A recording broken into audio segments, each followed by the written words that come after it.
Okay, I'm gonna hit the unmute and record button.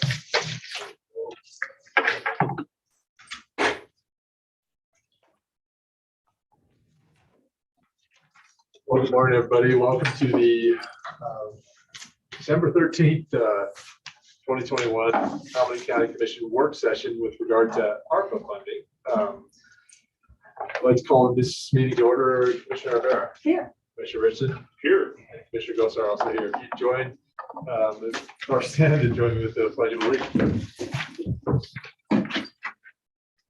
I pledge allegiance to the flag of the United States of America and to the republic for which it stands, one nation, under God, indivisible, with liberty and justice for all.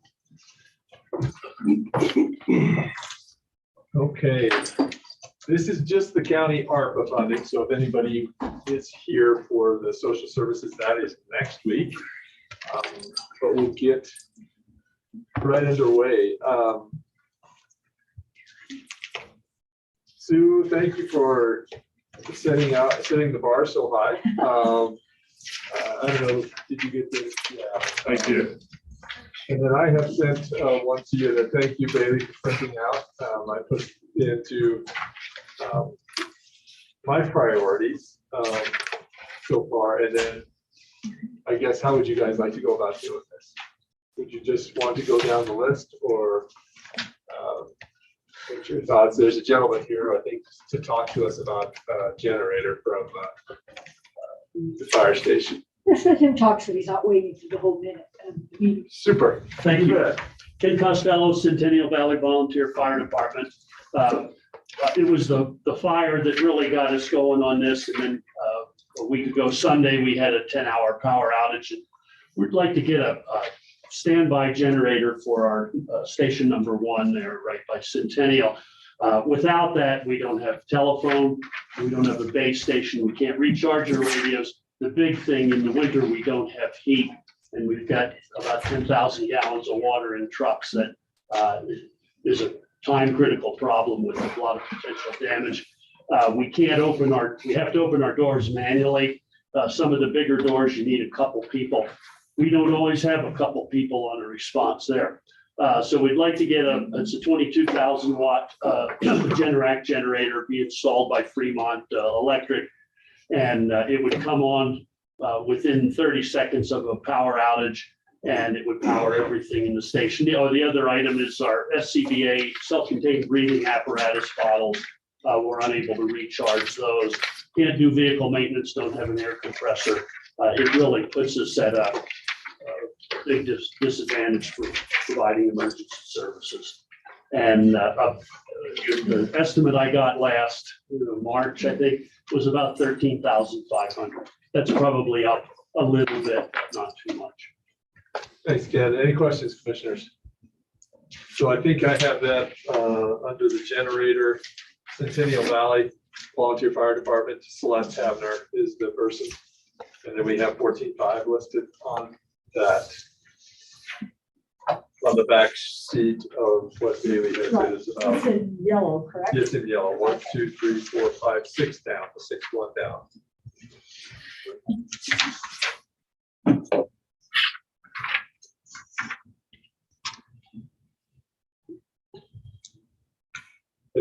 Ben, I guess I just have a question with regard to generators. Does that fit within what you would think about ARPA funding? The biggest thing with generators is if it ties into COVID, I think there's more of a case for it. If it doesn't, then it's a little bit harder. I have reached out to Mr. Costello along with I think a few other people. And it is on my radar. It is something that I'm going to continue to look at. I just don't know if it's the right fit for this funding because it doesn't quite tie into COVID. But it is something that, I mean, they have requested, and I'm looking into some other options that might be a possibility. Awesome. Thank you, Bailey. Any other thing? Okay. Thanks, Mr. Costello. All right, thank you. If you need anything else, please contact me and we'll be happy to provide what other information you need. Thanks for taking your time to come. Thanks for advancing me to first. Yes. Okay. Well, Sue, do you want to maybe walk through your thoughts on your priorities and then go to Heber if he has thoughts, and then I have thoughts on my priorities, and then we'll move down the list. Yeah, I think I had sort of mentioned this to you guys before when how I was prioritizing things were things that needed immediate attention, agencies that needed immediate attention. So that's the top part. And this is how I broke it down. Then physical, mental health, then housing, and then I just stuck the United Way WISAC analysis, but I actually think that's a priority. For funding ends in March. And it's 1 year into the funding. It is actually to, as you know, to study all the nonprofits and come up with 3 significant needs in this community. So I do support that one for sure. Then the rest is just broken down into each category: urgency with the food kitchen, and then premium pay, and then the different physical, mental health, housing. I was hoping that we could come up with some kind of budget to accommodate all 3 centers into one building, maybe. Obviously, some of these would just be partial funding. So anyway, urgency is the soup kitchen and the essential workers premium pay. Okay, and your county? I'm sorry, guys. And just county. If you look at the county, the first thing I put up there is to really consider the nonprofits when we're starting the budget for the county. That was my priority. And then broken down to public health. Mental health is Luke's employee assistance program. Every meeting I've been to this past month, whether it's town and gown or juvenile court, all the different meetings has been centered, the topic has been centered around public health, even COPSA. So, and mental health in particular. So that's where I put the emphasis. And then just broke it down into public health being my number 1, and infrastructure, premium pay. And I went back and forth on this, as you can see, because some of the things that are public health, I didn't think qualified to be in the priority up above, and same with infrastructure and I guess premium pay. Okay, so it's actually sort of self-explanatory, I think, but. Yep. Okay. Ever any thoughts about how you're going to prioritize, or how you get prioritized? Well, I just want to prioritize the things that affect people in the most immediate way. I mean, and that's sort of separate. That would be more on the nonprofit side. On the county infrastructure side, it's kind of hit and miss, you know.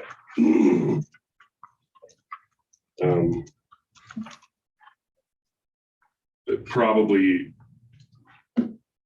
would just need to go down the list, you know, because some things are, I mean, you know, you have aerial imagery, and you have, you know, restrooms, and yeah, there's all kinds of things that are very disparate in terms of their purpose and cost. And so I never figured out how to prioritize, you know, what we're doing in the county. It's hard for me, that this particular, maybe even harder than the nonprofits. So too, I was in agreement with you with the nonprofits. However, I thought about them a little bit differently. I thought about the hazard pay that we had extended to county employees last year. And I know there was quite a few of them that didn't realize that they could put in for premium pay. And so I was going to think about having Bailey or Evelyn, or Bailey and Evelyn, reach out and say, hey, tell us if you qualify for hazard pay, the stipend, and then we'll do it similarly to how we did the county. I think we did $200, what was it, $200 a month per employee for the entire year. Is that how we did it? Or if they had only been there 6 months, for 6 months. And so I thought about just sending that word out to nonprofits, say if that's how it works, and then start from that perspective with the county.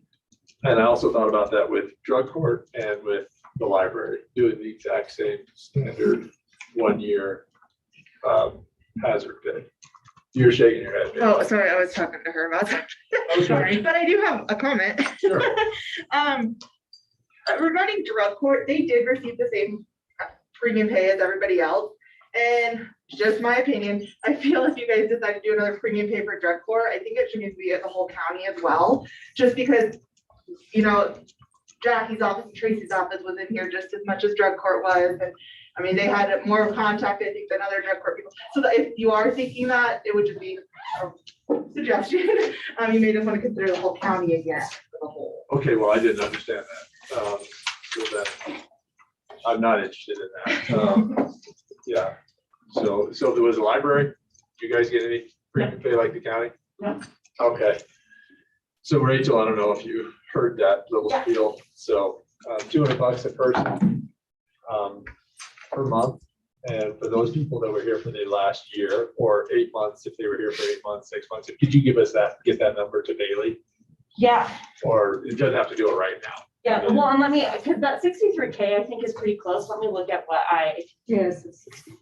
Okay, okay. is, and I don't, yeah, and I think I ran it, I'll have to look at let me pull up my notes to remember how exactly I calculated it, but it was based on that same formula of $200 a month. Super. Okay. So Sue, I had under your next one would be employee assistance program. I also had that. Is Luke here or something? Bailey, can you talk to us about that? Was that mental health services? I was wondering how we could tie that into the county's program. Is there a way we could tie that into the county's? I do not know about that. I think that'd be more of a Christina question. And she was unable to make it this morning. But to my knowledge, it's basically what you guys know as well, mental health services for a few additional sessions for those volunteer firefighters. And it fits right nicely in this funding. So I didn't have a problem with it whatsoever, funding wise. Yeah. So you don't have, Heber, any problem with that one? Mental health services under employee assistance program under Luke Hawkins for $360,000. Well, 360,000 is a lot, especially when you, over what period of time and what kind of utilization will there be, right? That's a lot of money. Yeah. It's hard. Every county employee could probably go to 10 sessions for 360,000, over some time period. I just don't imagine that there was that. It's good for there to be some set aside.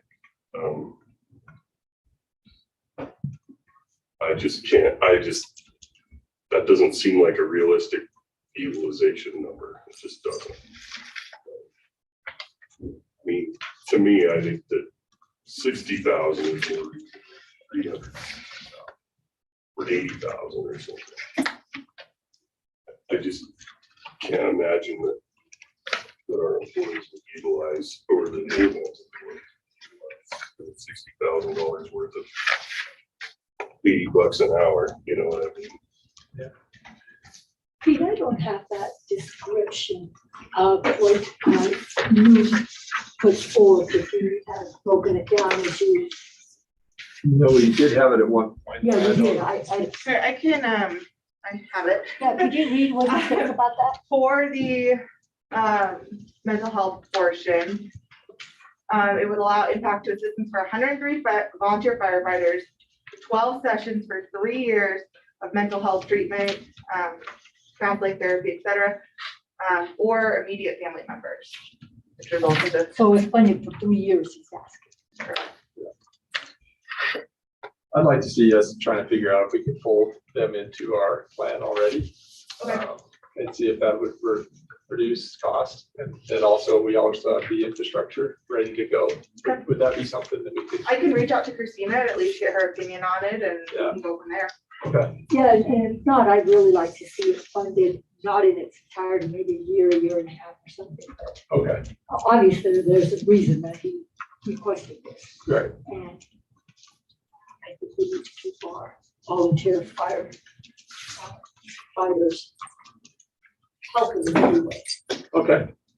Okay, Yeah, you know, it's interesting. Somebody might need 20 sessions with somebody, and the next 4 people might not utilize it at all, right?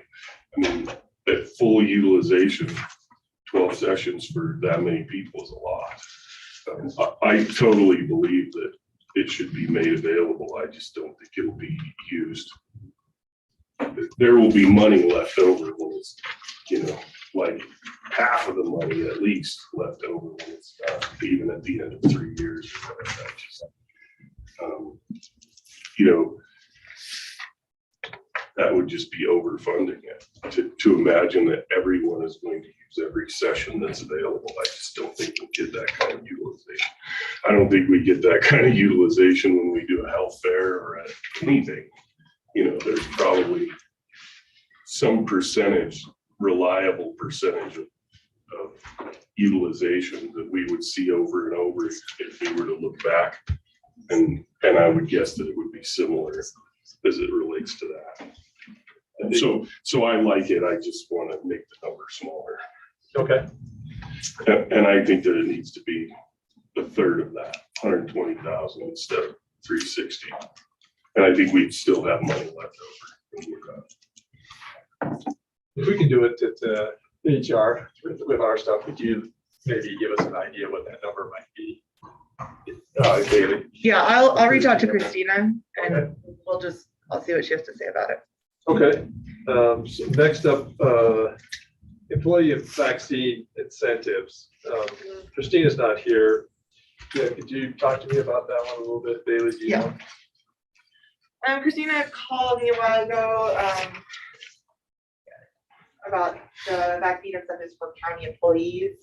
I think she had read something that maybe some misinformation now, I don't know, that the county would be responsible for paying for the tests under Wyoming state statute, but I think maybe it was misinterpreted. I don't know. Bottom line is, with the feds coming down with that guidelines rule, that either it's vaccinated or testing, Christina thought encouraging some employees to get tested might be an extra incentive to have that, or sorry, to vaccinate it. She was thinking, I think about, I don't know, anywhere from $500 to $1,500 an employee. And I asked her, what about the people or that have already been vaccinated? She said that they would be eligible for the incentive as well, not just the ones that have not been. I believe that's kind of it at this point. And as I think everybody knows, federal court is holding it up right now, so there isn't necessarily an urgency for this at this time, but you know, there could be eventually. So she wanted to keep it on here. So that's what I know. Okay. Beaver, that looked like it was high in Sue's list, whatever that number is. You have a emphasis on that? Well, I actually don't. And the reason is, so as far as this kind of funding goes, this is like the meat and potatoes of what this kind of funding is for. My own thought is one of logic, and that is that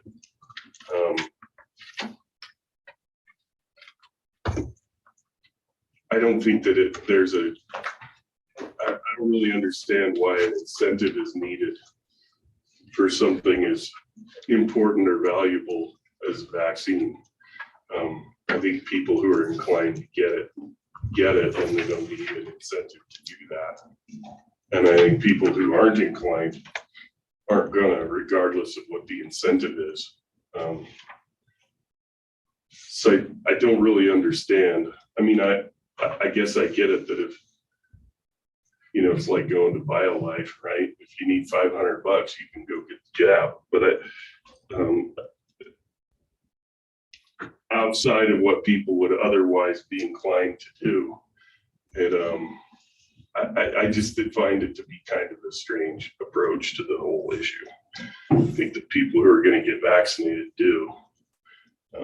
So I don't really understand it.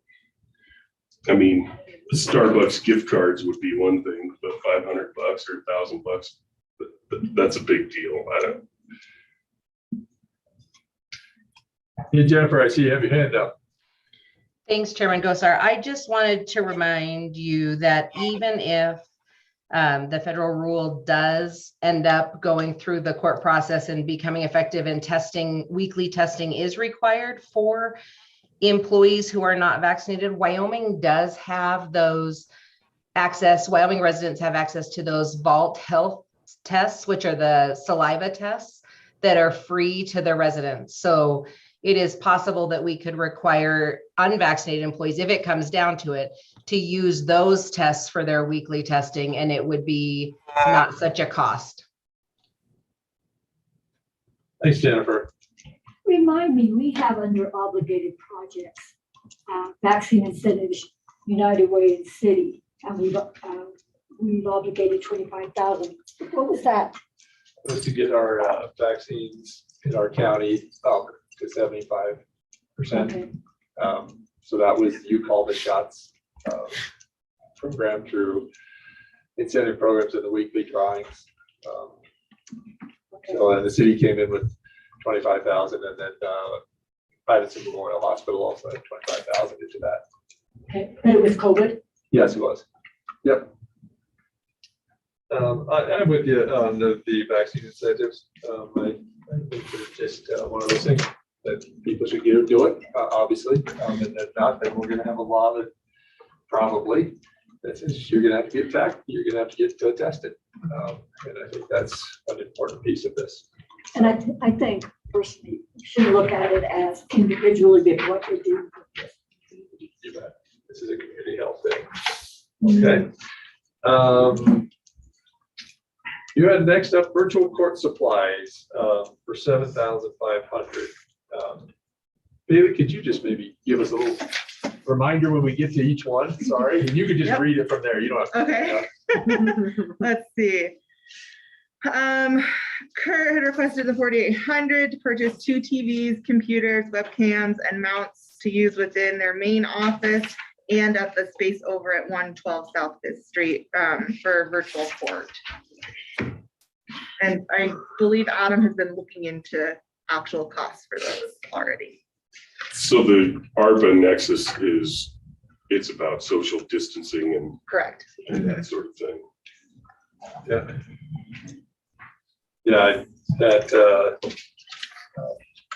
was further down my list, but still something in my list. Yeah. That's fine. Yeah, This is just you know, mine. I realize it's Yeah. totally up for negotiation. I support it 100% because I know that it doesn't just have the beneficial effect of COVID, it has some secondary, or tertiary things. It'll be good for, for flexibility for the courts and whatever they need to do for a long time. So, and it's not very much money. So from my perspective, I don't have any problem with that. I like it. I think it'll be a lot of return for a small investment. I heard somebody. I heard my name. Is there something I can? You're looking into this, Art. That's what I'm guessing, Adam, for the what is it? The virtual court supplies for Kurt's office. Yes. Yep. I have everything pretty well established. I just need the green light when and available, if the financing's there, to purchase products to get them rolling forward. Okay, 7,500 a good number, or is it more or less than that? If you would like an exact quote, I can generate that and have it ready next go around. Sure. Perfect. Thank you. It'll- Over down, then you have the public health building, Sue, which I also have really high too. So Um, I agree. And that stuff was done. The architect came in. I know I ran into him at the public health office. So that probably should be coming in the next week, maybe. Yeah, we're hoping to get I mean, for sure by the end of the year, we're hoping to get that report back from the architect. I do just want to remind you that purchasing a building with ARPA funding, with any federal funding, the purchasing of it's easy. It's when you stop using it the way you said you were going to use it, or you go to sell it, it gets really complicated. I mean, I guess I'm up for the challenge if you guys are, just forewarning though. But he's looking at both their current space and that space that they would like to purchase. So. Okay. I have a question. Sure. Mr. Chairman. Yeah. So that brings up an interesting point. If public health was there for 25 years and then it was time to sell the building or do something, I mean, is there some sort of sunset to the obligation to the feds, or does that last forever? I have not found that sunset. I'm hoping that there is one somewhere.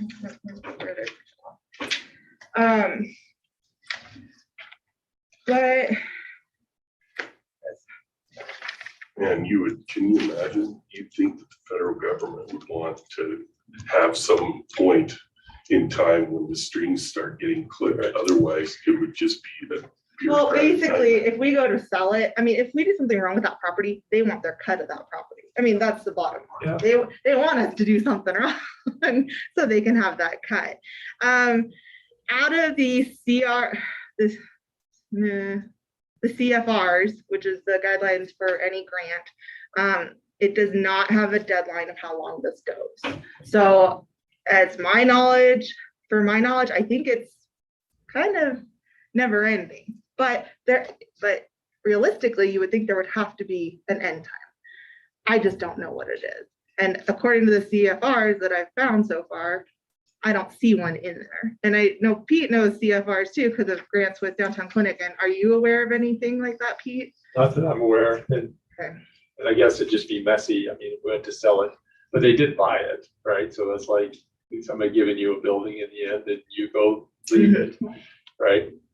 You know, if they took all the money back, well, hell, they bought the building. Yeah. And they gave you a rent-free contract. So we should be all right with that too. Well, and then if it's ARPA funds, and I guess this is not, it doesn't have to have a COVID sort of a nexus. I mean, the damage to the economy and the injection of, it's a policy decision. I don't know how closely tied it is. You know, it's funding based on policy decisions made at the highest levels, and I don't know how tied COVID is to it, you know, in terms of ARPA. Now, if it was CARES Act, that's like super specifically COVID, right? But if somebody cracks the COVID nut in the next 2 years, and then you own a building for 30, at some point it's not going to be, its use isn't going to be a COVID-based use. Maybe I'm missing the point. You know, maybe the point is to fund some infrastructure for public health, regardless of whether it's COVID, fundamentally COVID-based or not. Because, you know, when you take public health does what public health does, all of the things. So you could never argue. I mean, you wouldn't keep a COVID prevention program stood up for 30 years if they cracked the code in 2 years, you know, or and they probably wouldn't come asking for their building back either. I don't know. But you see how my brain thinks when I try to figure out how to deal with that. Because yes, we do need a new public health building. Like we really do. They're out of room. They're not going to get any bigger, or that space isn't going to get any better for the next. It's like the old high school, right? It was bulletproof, but you couldn't remodel it because you'd have to jackhammer through the block, right? It had outused its useful life, so, and it wasn't ever going to get any better. Like maybe it works right now, but it's every year that goes by, it's going to be less and less adequate. But I feel like we're fairly safe under the umbrella of public health, and also all those programs that come under what public health is doing right now with WIC and yeah, I mean, so I think we'd be I just don't know. I mean, I think, Haley's the one who knows. And I don't have enough experience with the federal government to know what they're gonna come back and ask for, or if there's a part of me that thinks that if they hand off so much strings attached money, they can never pull in all those strings. It's not possible. You know, they just can't. They don't have the manpower. They don't have the audit power. They don't have, you know, it's basically the honor system, you know, on our part. I was just gonna say that I put this under the public health umbrella. Part of the reason for doing that is because public health is out of space. And when you're out of space, one of the big things with COVID is social distancing. Well, you can't really put your chairs 6 feet apart if you don't have the space to put them 6 feet apart. So to be able to do that, to be able to store all the masks and PPE supplies that they need, to be able to store those vaccines at the temperature they need to store them at. That's why, I mean, under the guidelines of ARPA, I think this completely fits. The only hesitation I do have is purchasing a building with ARPA funding. If this is something you guys wish to do, I would like to do a little bit more research and pull Jennifer in as well, just to make sure we would be okay. I don't see if the county does this, I don't see the county selling it anytime soon, because one of the biggest things I keep seeing is space. Space is a big issue for the county. If you were to think about doing this, the old boot barn building, which is kind of what we're getting the architect for, the architect had informed me that there's more space than public health even needs here. So then I was kind of going back and forth with him, like, okay, well, prevention, we would probably want to try to put prevention there because of the space. And he's like, well, even if you do that, you still have space. So one of the things he even thought about, which then this goes a little bit outside of ARPA, which then that gets a little sticky, is what about renting out like the other third of it or the other half of it, whatever it is, to a nonprofit, to, you know, a small business, something like that, that then you could tie that back into ARPA as well. But it's, the architect had informed me it's a lot of space. And when you're in that building, yeah, like, okay, if you put this here, like the exam rooms here, their offices here, even prevention over here, conference room, you still have space, which is hard for me to imagine because I'm not an architect, but he assured me there's lots of space there. Mm-hmm. But it is something that I would want to touch base with Jennifer and make sure if you guys do this, that when we go to sell it 30 years down the road, which maybe none of us will be here, that they won't have a problem dealing with this. Super. Then I think if it's also public health deals with generally disadvantaged folks. And so if it's underneath that, then maybe a resource center could be fit in there. If the social service agencies that they've requested, it might make some sense to have all those places co-located. I don't know, that's a great idea. Yeah. Just like a little bit in dreaming mode, but Kim and I have talked about a lot, like even if like our early literacy initiative didn't get extended, one of the things Kim, because I know Kim has wanted space so they can do their vaccine clinics there. So that big enough space, which is also obviously only part of the year.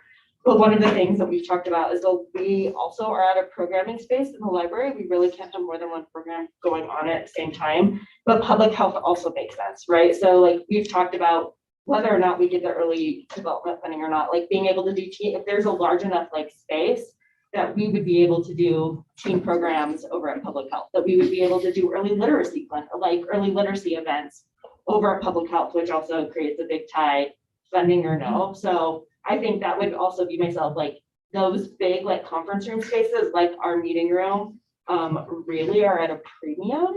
And in terms of the county, I mean, the only other option is all the way out at the fairgrounds. And so that would just be my pitch of like, I think there's a lot of ways that we could use more big shared space, that when public health isn't using it, other people have the ability, and the library would love to jump in on that. But I mean, I think that's just another pitch for like, I think would be some really great uses of another big space that we could do things in.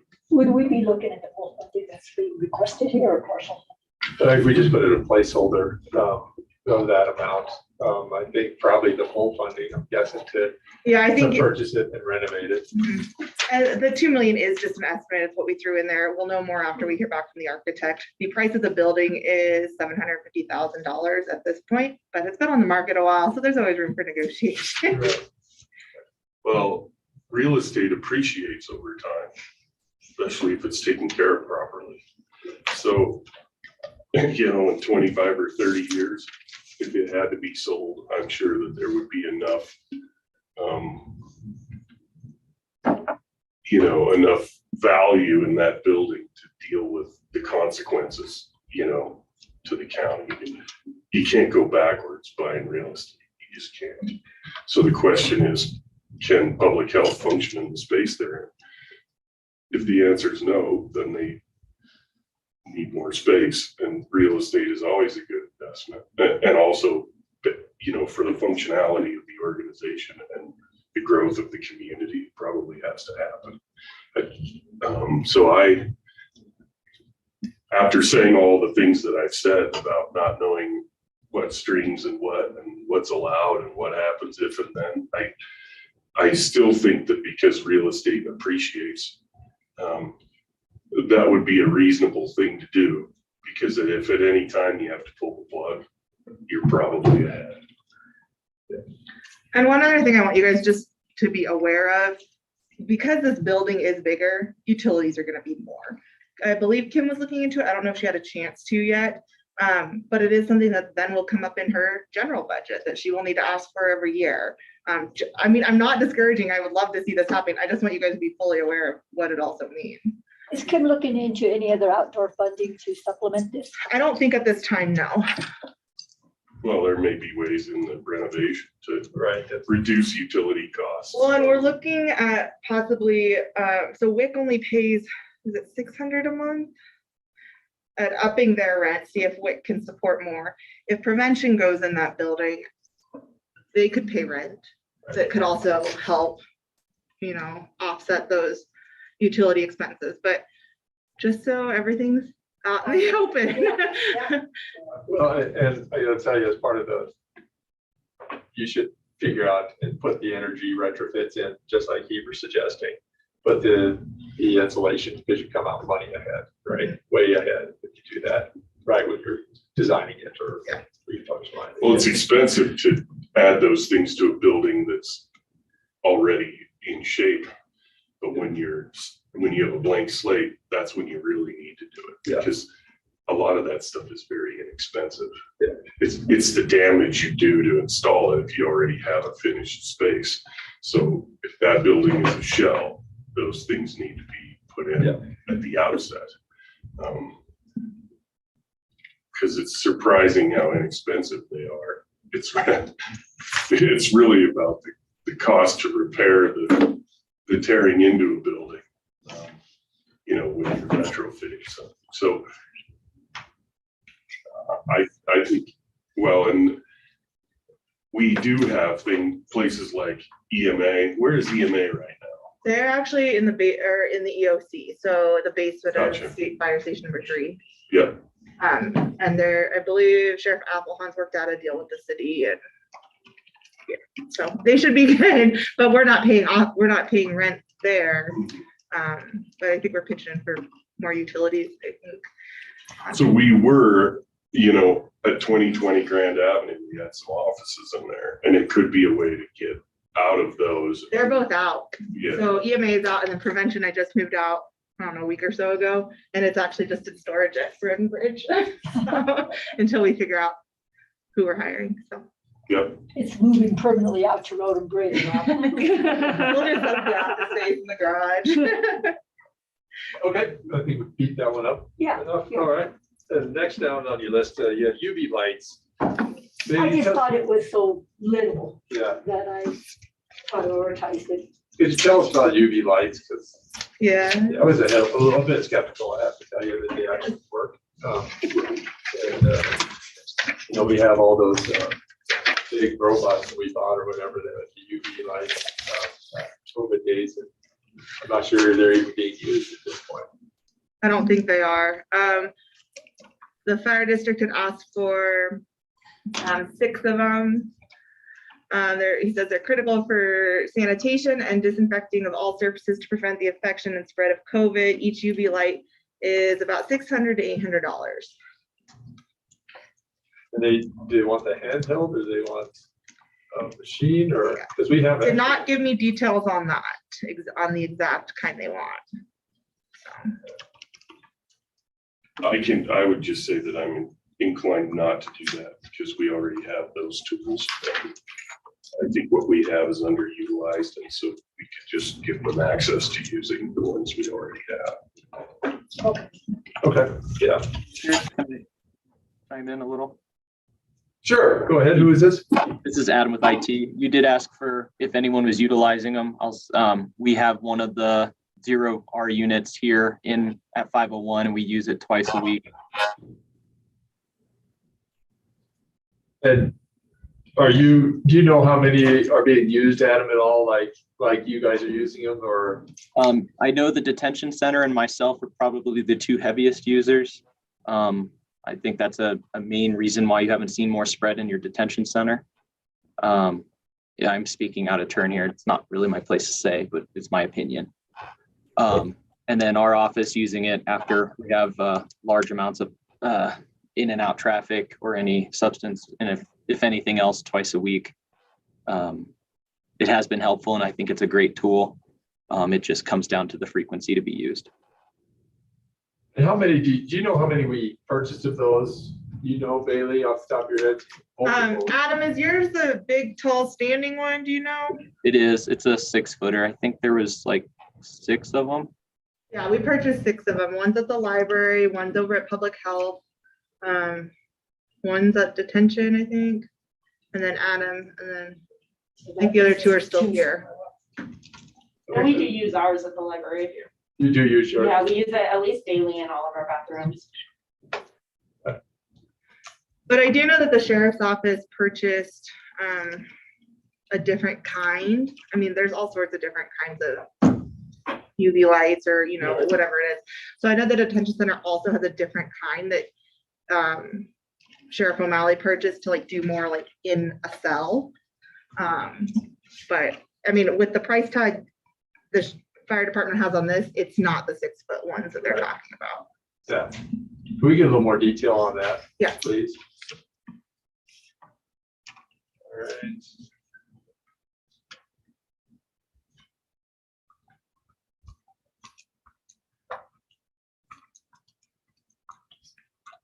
Then next, we have on your list, so we had the ADA restrooms with Luke from the volunteer fire department. Those were, I can't remember which fire stations. He sent me for 3 main volunteer stations to include construction, adequate wells, and showering facilities at VV, BL, and TS. Siding and Vidavoo volunteer. BL and TS. Yes. Big Vidavoo, Big Laramie. Does it say Big Laramie number something? No, it just says BL. So it must be the one out there at Harmony. And then he did say 50 to 80 per station, depending on the well and the tanks needed.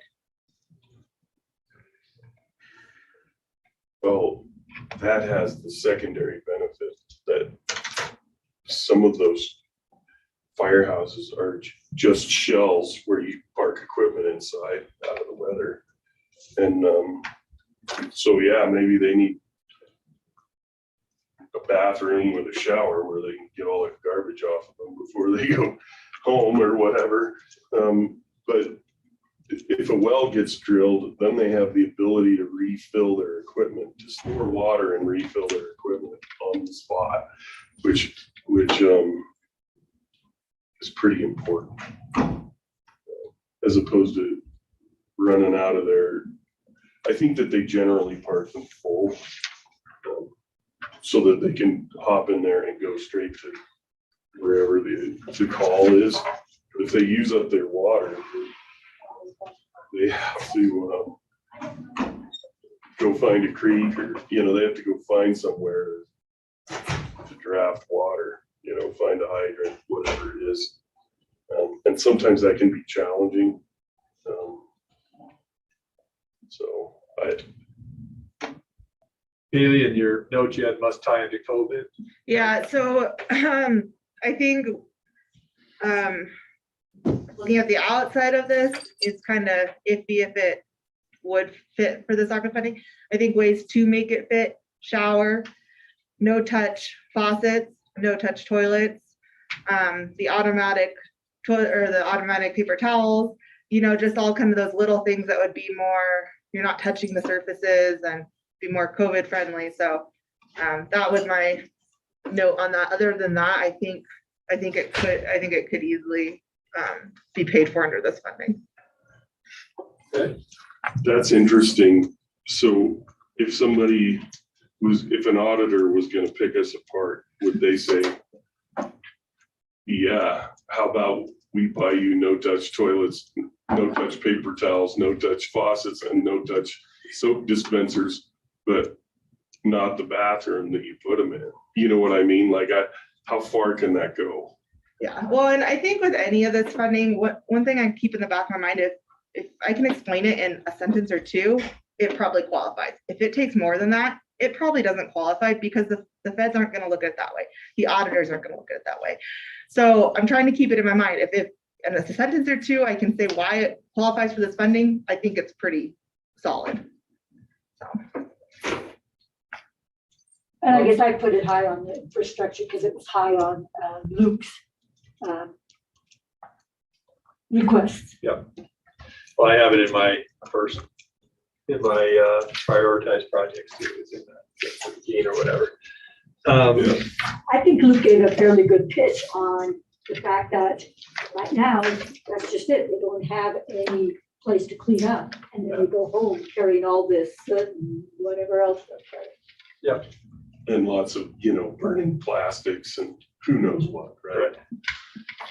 All right, moving down, county facility and public broadband access point. I also have that on my list. I think this is just the money to finish up that project, right? Another 100. Yeah, Adam's on. I think he can explain it just a little better. Adam? Yes, sir. That is the remaining funds. Hopefully we're trying to work in expansions up to Rock River to support kind of a head end for that community set, as well as public access APs at the sites, so that the sites can be utilized from the exterior to make them more publicly accessible. Is that number pretty good? 140,000, just short, $1 short of $140,100. I believe so. It should give us enough of a timeline there. I'm still working with the ISP to try to get them to run some form of a project base into there. We've kind of prioritized getting done what's already been set and then looking to amend and extend forward. Okay, awesome. Any questions, commissioners? Okay. I like that one. Yeah. I think that's really important. Elections, parking lot drainage. Sue was next on yours, and it's also in my list of priorities. So and that's just to shore up, making sure the water doesn't come into our elections building. And I did touch base with Jackie earlier. Sorry, Jackie, if I'm not speaking. Election starts July 1. So if this is a project you guys are interested in funding, I would suggest let's go ahead and move forward with this one, because we want to get it done before the election starts. Okay. The next one down under 3 infrastructures, D, wastewater regs updates, also in my list. Heber, what's your thoughts on that? I think that it's appropriate to look at them and update them. Personally, and being in that business, I don't think there's anything wrong with them now. I think that they meet all the DEQ's requirements and in some cases exceed them. But it's okay to look at them. I don't know why it would cost $100,000. David, was this the cap discussion? Is this our part of the cap? I know that we're in like 150,000 probably in the cap. Is that what you were Well, considering? 'Cause- so yeah, it would include an update to make sure that we do in fact follow all DEQ's regulations for this. It would include the Casper Aquifer changes to the zoning, which haven't technically been inserted into that document. Yeah, just some general cleanup because there's some language in there that's antiquated and shouldn't be in there right now. And to Heber's point about $100,000, I'm not really sure exactly how long or how much it would cost to do that. I would say probably between 50 and 100,000, but I don't have any quotes from anybody to do that. So yeah, so it does include the cap. Yeah, so I get thought that this was a cap because part of the cap I thought was also to give us ideas about regulations going forward as part of that work being done. Is that? Yeah, and we can include all that too. So I mean, this might be something we don't do this year. We wait for that update to go through and then include that in there. So yeah. Could this be the money that we are going to spend on the cap update? Is that? Oh, this isn't for that. No, this is just, this is our wastewater regulations that we have right now. They need, there's some updates that I feel appropriate. This is the wastewater regulations that apply to the entire county outside the cap. And in addition to that, our delegation agreement with DEQ is extremely old. And that would be part of this as well, that we would need to update that delegation agreement with them. Well, as an interesting side, I talked with the head of the DEQ, Jennifer, a new person. She would like to hold a work session with us and them to try to start to begin that work. And so I'll be sending you guys a doodle poll to see if there's something that we can figure out either the end of this year or the beginning of next year, because they want to start doing outreach to counties. Might as well just start with Albany County. Perfect. So I'm still stuck at why 100,000. If we were going to hire a consultant and they knew what the budget number was, their bid would probably come in at the budget number. So if the budget number was 60, their bid will probably come in at 60. and I know that it's not that complicated of a process. If I were a consultant, I would enjoy getting paid handsomely. Sort of based on the ignorance of the budget process. As the wastewater regulations are not complicated and they aren't going to get that much more complicated. And the interaction between our regulations and the DEQ's, sort of outlined, guiding structure. But I can't even imagine that it would take $100,000 to make those two talk to each other. Like I could imagine it could be done with 40,000 or 20,000. Like it's pretty pedestrian. So I would just like to see that number get reduced just because it takes away, it's like the employee assistance program. It just, the coffee cans lined up for ARPA funding. It just puts too much in a silo that we would go and forget about. We would come, if we came up short by 10,000, we could go into our, into the commissioner's fund or miscellaneous uncommitted and fill the gap. So I'm all for it. I just want to reduce the amount because I can't see $100,000 is a lot of money for, basically some sort of legal and, that's a really expensive proofreading. So would half of it, we just put a placeholder because it doesn't appear to be as much urgency on this one as some other ones. So maybe 50,000 just as a placeholder. That would be fine to me. Okay.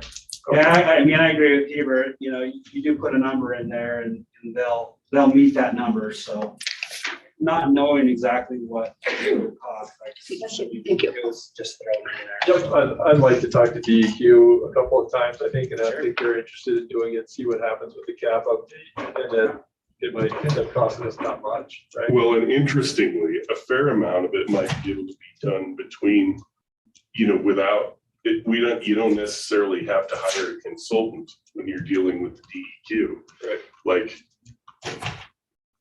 David I think has the expertise to sort of look at where the gaps and the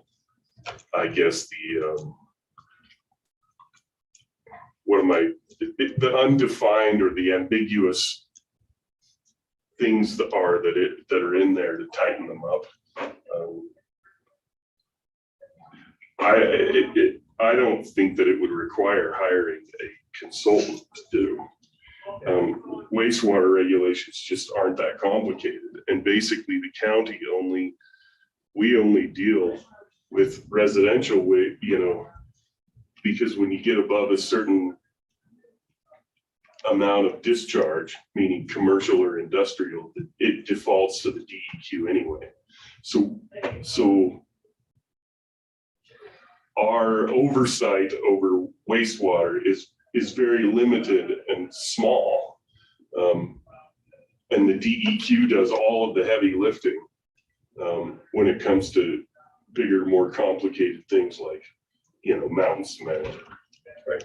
P-lean or somebody who's really, so there's just not enough there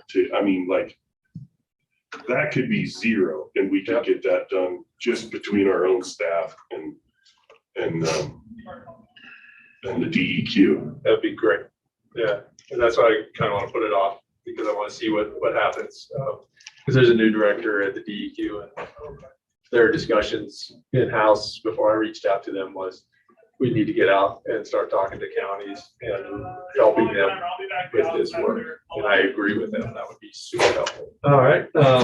So you're saying that the effort or the funding or whatever, they might have a special liaison who that's their position and they basically fund that work. Well, I know they're going to meet with us and I know they want to meet with other counties because we're not the only county that has reached out to them and said, hey, could you help us out here? And so yeah. I think they're trying to get out of the silo that was in Cheyenne and start helping us do our work here. So, all right, thank you. And then, so you had APA's wastewater system incentive, which I also had in my group of priorities. Yeah, since that's what we said at our meeting when we approved this regulation. Yep. We were trying to find the balance. Yep. Any discussion with that? So my idea was it would be to help people if they wanted to move voluntarily to an enhanced wastewater system that the DEQ probably has already scoped out. In fact, I think they have in Lincoln County for sure. So help them offset that cost if they want to update it. They're not mandated at all to update it. It's just if they would like to. So 300,000, I think is probably a pretty good number. Probably could spend 500,000, but maybe 300,000 is a good place to start. We went through differential pay with the library. Drug court has already received the stipend.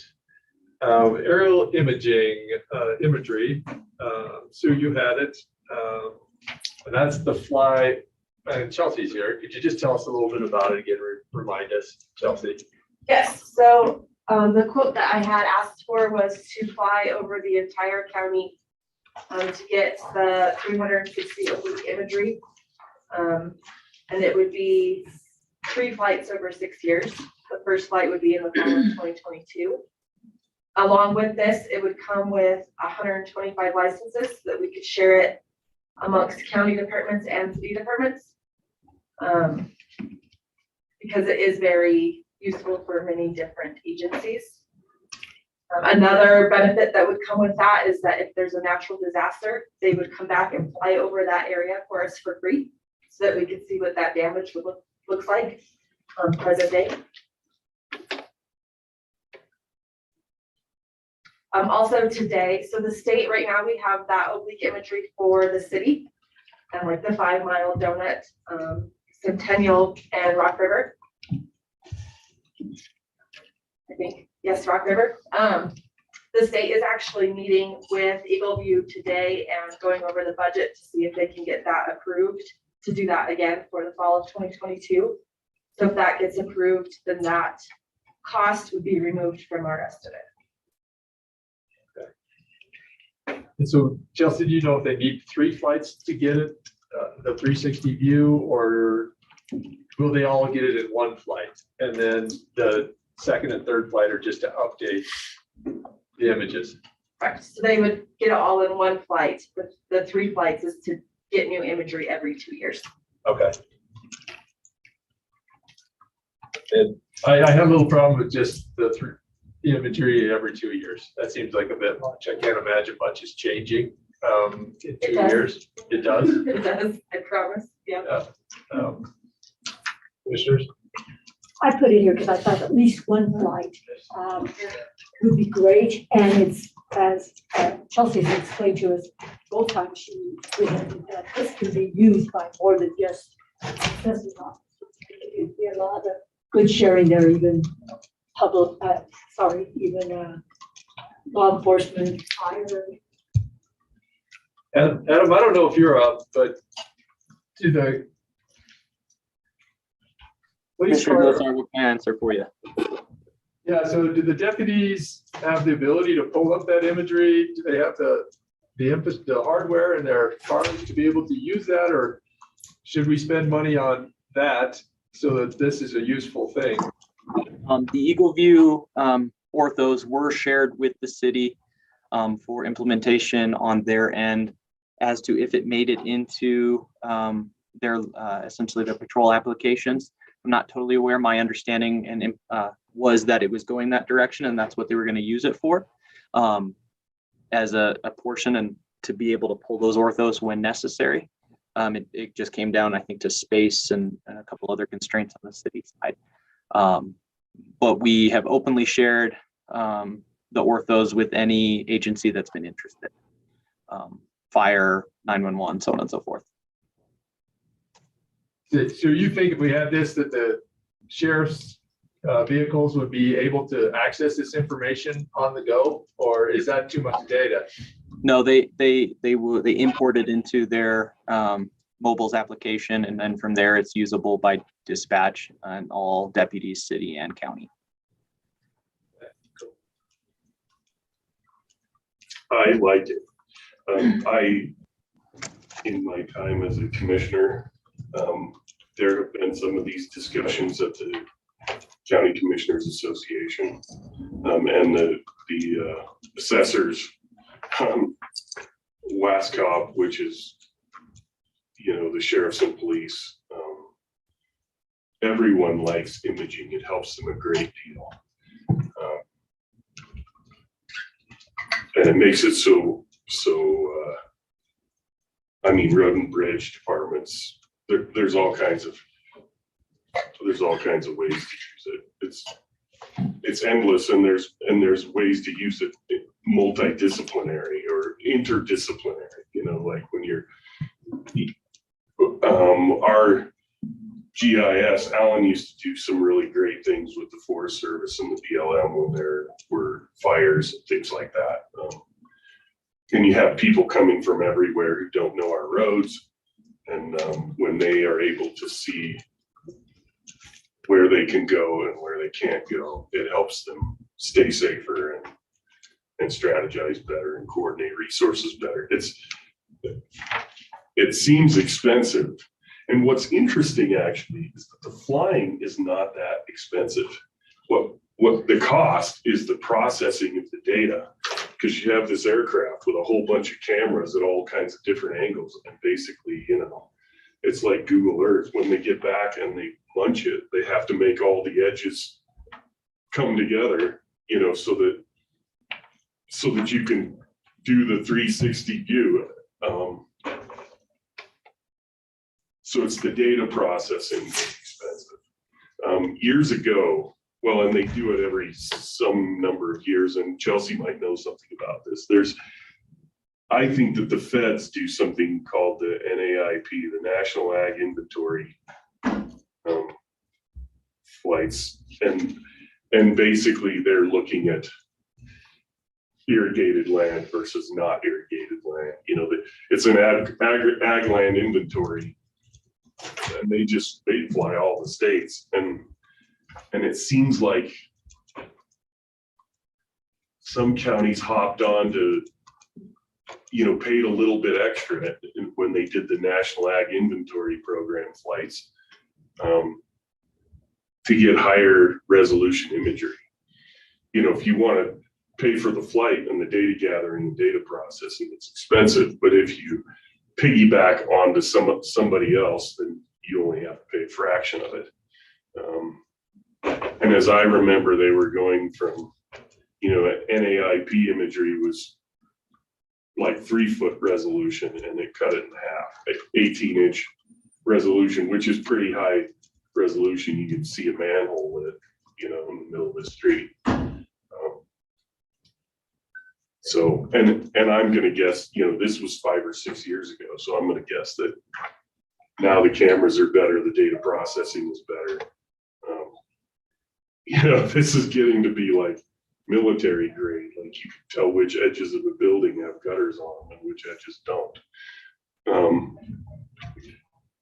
Yeah, so Chelsea, I like the plan. I just think every 2 years is too much. So I was thinking, if they had 2 flights of 2022, 2026, I put in a number of 875,000 as a basic number.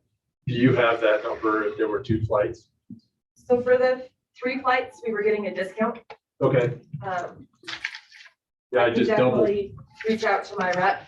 Okay, The first, when I asked for 1 flight, it was 437, so I feel like that's pretty accurate. yeah, Or pretty close.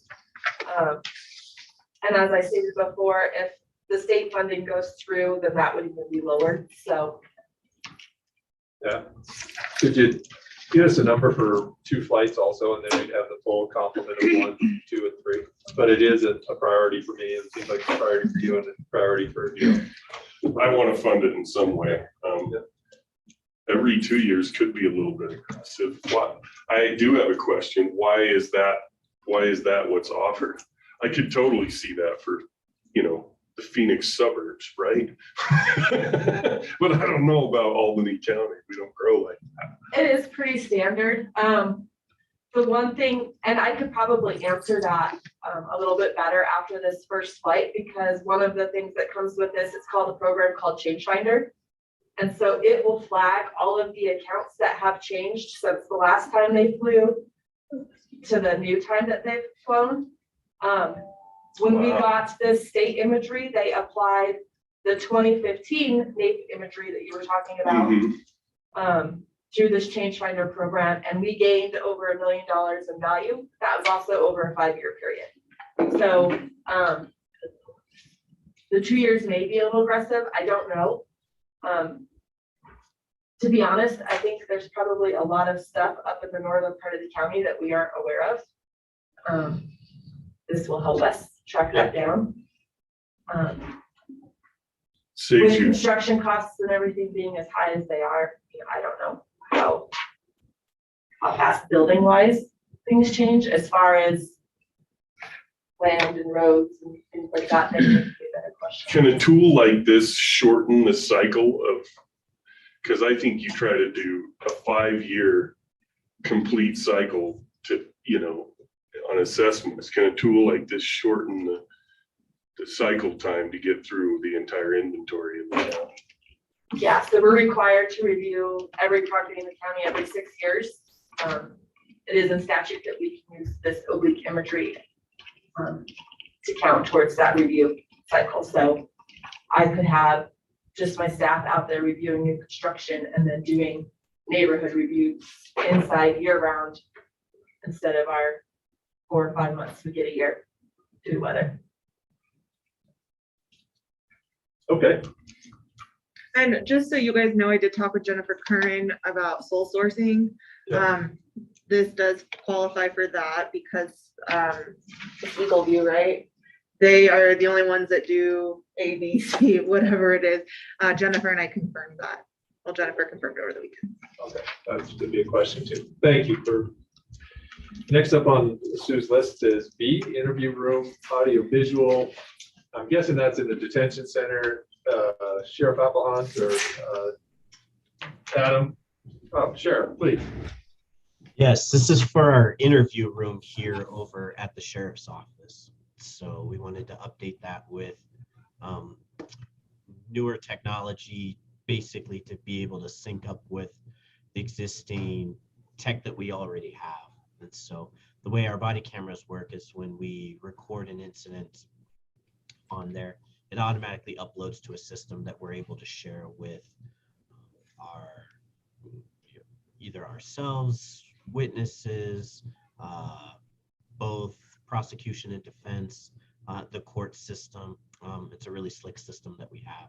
Unfortunately, our interview room, when we interview either witnesses, victims, survivors, or suspects, doesn't have that same technology. So we would like to put that technology in there, streamline that whole process so that we can get that evidence to the courts in a much easier manner. And so some of that requires renovating the tech that we have within the existing room that's here in the sheriff's office. Questions? Yeah, I had it on my priority list too. Yeah. And at 10,000, it's been or small. Okay, and Adam, do you have all that information ready to go? You just need the green light from us, or? Sheriff, are you planning on like a separate unit, something dedicated in that manner, or are you looking for the AV that we're providing out in terms of,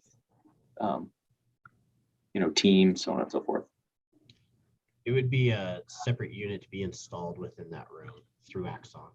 Okay, so commissioners, this is a separate unit. I think the sheriff has gone and reached out to his Axon rep, looking for an interview setup dedicated into that system.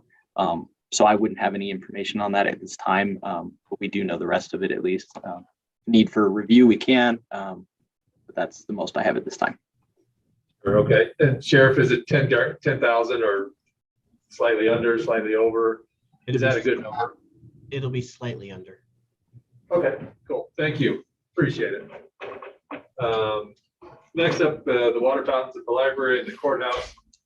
I had them outside of my priority list at this point. They might move up there at some point, but Sue, I'm not sure where you fit with that. I was just trying to find a place for them as far as public health. I think especially as much traffic and at the library, and people tend to stay there longer than they do here unless we have long lines. Filling up our water bottles instead of trying to put them down. I saw it as a more of a need at the library. Yeah, I had it also higher at the library than I had at the courthouse. Seemed like there would be a way to volume by that, get all three of them if we were going to do that, and then just have it put in the 2 in the library and 1 here. And the big costs for the library are just because we have, so it's a lot cheaper here because you guys have new water fountains and you can just like fit those water bottle fillers just right on top of that. We have the original 1979 water fountains, so it's a lot more retrofitting into our building. And so that is actually where the big costs on ours come from, is actually all of that construction cost to get a newer water fountain in. We are hoping that we'll be able to streamline on the one that's near the public bathroom. We are with our not with SPET funding now. The foundation is planning on helping us do a remodel of our meeting room, which will also include some plumbing work. And so we're hoping that we can just combine those 2 projects, which hopefully could streamline a bit of that construction cost. Okay. So the deficiency, the need that you have is electricity. Because when you fill a water bottle, Yeah. you don't have to touch anything. And I think there's a little refrigeration unit in that. So you just have porcelain hooked to the pipes. Yeah, although Whatever. where both of them are electric, there's electricity right there in both instances. In the walls, yep. In the wall, so it won't be, that isn't such a big deal. It's just that, yeah, those old porcelain, we couldn't even shut them off for COVID because they were so old that there was like not a way turn them off without breaking pipes. So part of Or it no is just valves, like, just on. they just like, yep. I mean, we have signs over them. Just wait, the small children. How interesting. Nobody ever put a shut off valve for them. The valve itself is the shut off valve. That would mean that if one got broken or started leaking, you couldn't turn it off without turning off the main water supply to the building while you fix the fountain. How fun. Or maybe more of a priority. How Not that old's it's the gonna library? cost more. Keep talking, Heber. How old's the library? We moved into it 40 years ago. So yeah, it was built, it was built in 1979, 1980, moved in 1981. That's about 40 years. Well, the shut off valve's dirt cheap. Yeah. It's like the shut off valve under the back of your toilet. Like you can buy one for $5 at Ace, right? It just has to be put in the line. If somebody were gonna replace the fountains, that would be the least expensive part of it, is putting shut off valves. But I just thought that it was interesting that they put those in without ever putting a shut off valve. And it's because they're flush mounted to the wall. You can't see a pipe underneath them. I don't think. I think that they're, that everything's contained inside the hull of that sink, and you can't see the drain pipe or the incoming pipe. So there's nowhere to put a valve. Yeah. Well, I do know there were certain construction companies that built houses in 1940, which I'm intimately familiar with, that didn't put them anywhere. And you go to put them in, you start breaking pipes back, and it Right. becomes a, Then you refill the whole out. yeah. Because it's all galvanized or some garbage, and you can't touch it without breaking it. That's why I was wondering if it was built the same time my house was in 1940. Oh, no, 1980. Next up would be rural broadband plan. I'm sorry, so where do we leave those two out? Well, where would you like to leave them? I had them outside of my priority, but you have them still on your priority. Where would you? I did have library ahead of the courthouse. And so I guess, Rachel, trying to understand, you guys are already working on one, or you're not? I mean, if they are funded, we're gonna try to work them into an existing project. That project isn't scheduled, though will probably happen this spring. I mean, they're a thing that we're gonna need eventually to do no matter what, but we can, these costs also, I guess I should say, are still very ballpark in terms of the construction costs, because it is impossible to get contractors. They're just so backed up right now. Yep. To get them in to get quotes takes 2 months, so. Right. And so, yeah, I guess, I mean, I'm fine too, if we kind of leave it iffy, and as we get closer, I can also come back to the county with more specific, even just for that one, the remodel, we can I'm happy to kind of work as we go. Okay. I'm good with that.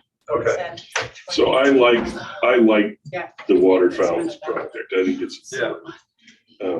it just, I don't understand the dollars, based on what I know about blue collar stuff, and that's a lot. It just seems like too much money. I mean, I don't know how much one of those fountains costs. I could probably go on my phone I think the price. ones that we're looking at, we're running, again, because these ones are cheap, like what Roy was able to quote is cheaper when you were retrofitting a newer one. The brand new ones I think we're run about 2,000, 2,500 a piece, and then it's the construction. just for the appliance. That's amazing.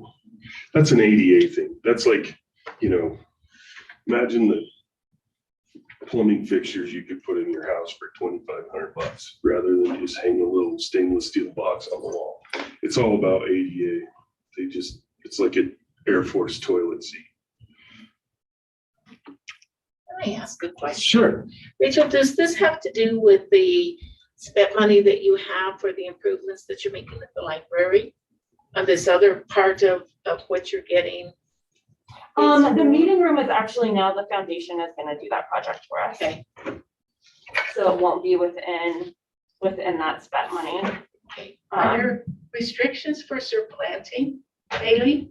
I mean, I don't know if this, I was just asking Tracy, is this like we're supplanting funds from one pot of money to accommodate the needs of another? I don't know, I could be totally. I think it could, but I believe the SPET money's so broad. Am I correct? I think it is. No, it's more specific. It's pretty specific. No, it's the SPET money is specific. The ARPA money. 2018 is a lot more specific than 2010. Well, and what's funny though is the library is the exact opposite. So our spec 2018 is a lot broader than 2010. I mean, our 2018 says interior and exterior renovations. Essentially, I mean, there's a lot that could fit under. So basically, we hadn't planned on water fountains within the spec. You're saying if it doesn't get funded here, you would maybe attach it onto that I construction think project because. we're attaching it, the idea is that we would attach it onto the same project so that maybe labor costs would go down. Because they're already there doing the work Yes. kind of thing. Yeah, but not as much as like replacing that project. Yeah, because we had not planned that. That is a good question. We hadn't I planned just- on water. I Yeah, just thought about it. yeah. No, that's a great point.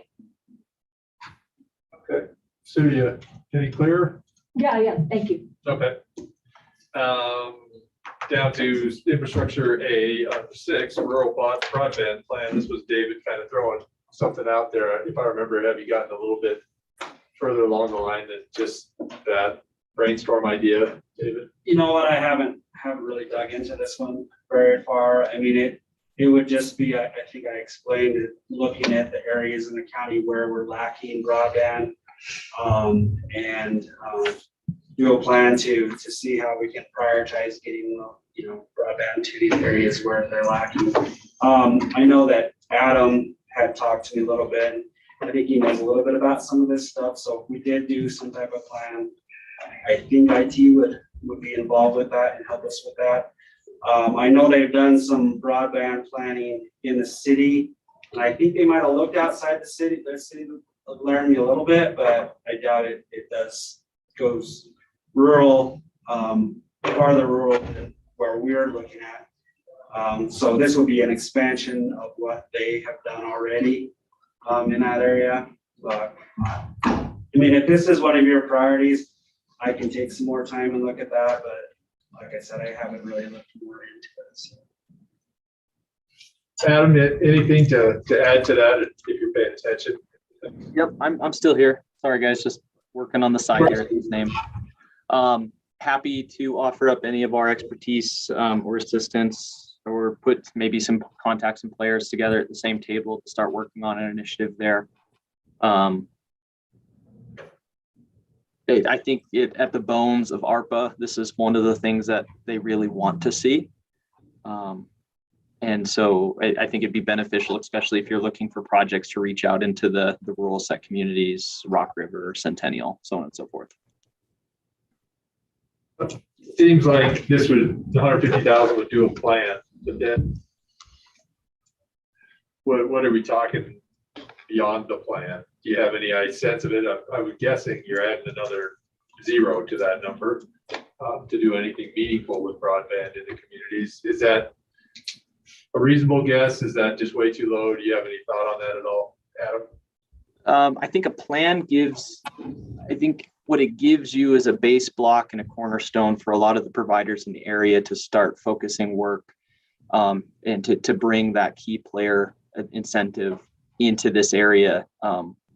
If we're seeing a plan and essentially action plans associated, that's when, we can say, here's that financing, here's the support from the county. Maybe we don't pay out, they go direct through ARPA or different infrastructure grants if they're going to go that way, or it helps them prioritize within their own, departments and organizations to see that initiative. But I think it starts there so that they have a direction so that we can look to service those people. Yeah, David. And I'll just add that, a lot of times when you go out to find a consultant, a lot of these consultants have done a lot of these plans. And so they know what they need to look for. They know where the funding is available. Because like obviously the county's not just gonna be able to go out and say, okay, we need to go out and we're gonna build towers all over here and hook in it. I mean, we're just not gonna have the funding to do that.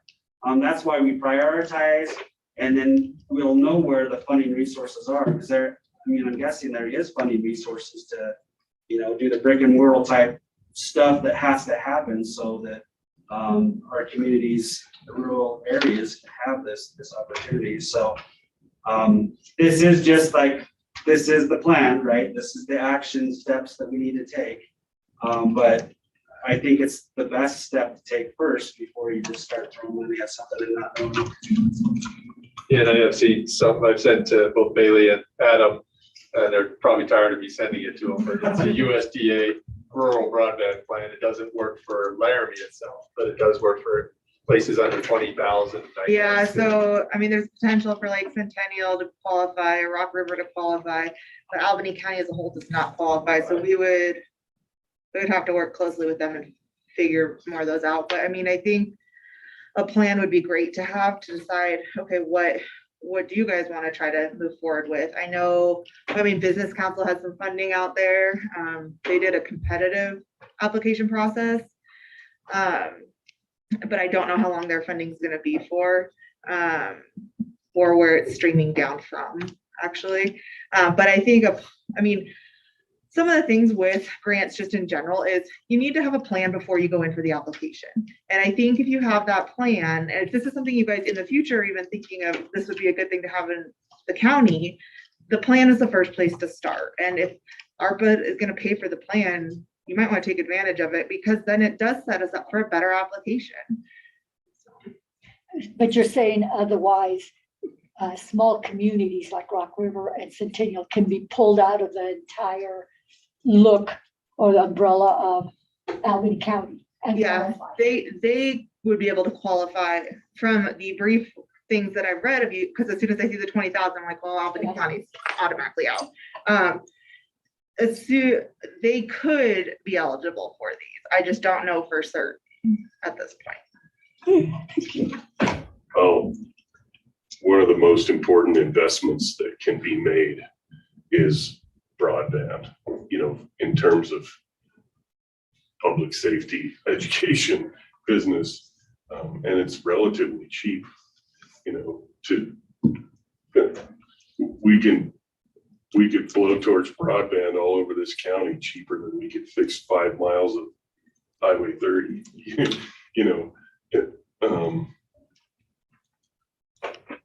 I'm not sure what our role is in it, but I do think that in this case, so I know that there's lots of state, the governor sort of has a broadband czar, and they keep trying to go. And we actually applied. We were the first applicant 3 years ago for some funding, and all our application did was make them discover all the flaws in their application process and all that, and then it just sort of died. It was weird. Yep. Pete remembers that. So I think we need a plan so that we can identify, you have to be able to identify strengths, weaknesses, where where you have coverage, where you don't, where the people are, where the users are, all of those things, where the funding is, who your service providers are, that can fill in that space, and it's outside our expertise. About the only thing we can do is fund it, the plan part. And then I think that one of the challenges is that our application before was sort of piecemeal. We were going to go to a place in the county where we know there wasn't good enough coverage and where there's a fair amount of people, but that's not the same as a comprehensive one. So if we can use ARPA funds, then we would have the needs and resources and, probably the funding mechanisms. All of that stuff could be packaged and brought back to us, and it may not necessarily be us. That plan is a resource for anyone, for private business, for anyone, because it's public information. So, I mean, it's even a resource for the state to use. for the university to use, for city, the county, anyone to use. And I would hope that we could parlay that into some federal funding, state funding, and blow towards some good broadband, high-speed stuff out into the sticks where it needs to go. So I'm all for it. Yeah, David. Yeah, I just add that, I mean, I think there's a lot of these companies that are looking for rural customers too. So, if we did this plan and we found that, if incentives were a good thing, you might entice some of these customers. I don't know what they have to put them in, but I know like in the Harmony area, it used to be that some people had some internet access to like CenturyLink, but I know there's a tower company out there that's put something up that actually provides a much better service and has provided more access to some of these other folks. So I think it'd be a good partnership once we figure out what it is we need to be doing. Funding incentives will be much more, I think, easy to do as a county than it would be to like try to actually put in the infrastructure, pay someone to put in infrastructure. So I just think this is a good thing. I think what I'm trying to say is that the companies I think are looking for customers, and if we can connect them to customers through some planning that we do, I think that would be wonderful. So. Yeah, Rachel, please. Just for I know if we do move for the plan, I would love to also incorporate some of the other funding. So internet access is obviously tends to be a really high library priority, and which actually becomes another pot of funding. So the Institute for Museum and Library Studies, which is the federal agency that funds libraries, also often does like broadband projects, access. So whether that becomes things like checking out devices or checking out things that people have means to make use of that internet access, but it also becomes another pot of money to kind of wrap around and some of these projects. So if we do move forward, I'd love to be a part of that conversation. So we make sure, basically to open up that second pot of money that could channel through a library system. And also, we have Rock River and Centennial presence, but we'd love to have better like Harmony and Jump presence as well. So. I would think the school district would be interested in something like that too. Yeah. Yeah. And there's a lot of projects that build off with TV white space and stuff that build off libraries and schools being anchor institutions that then broadcast that signal further out. Yeah, I don't have a problem with that idea. I'm just wondering if infrastructure or be a place that we might go to, but I do like having a plan, and I think that's important. So we'll just leave that at 150,000. Hopefully, I guess the next question is that number, where did that number come from? What do we know about these things? Right. Yeah. And if you look at other plans we've done, I think our comp plan was done for probably 150,000. I know the CAP plan and the growth plan, area plan, we're doing 300,000 for those. I believe the CAP plan came in a little under that.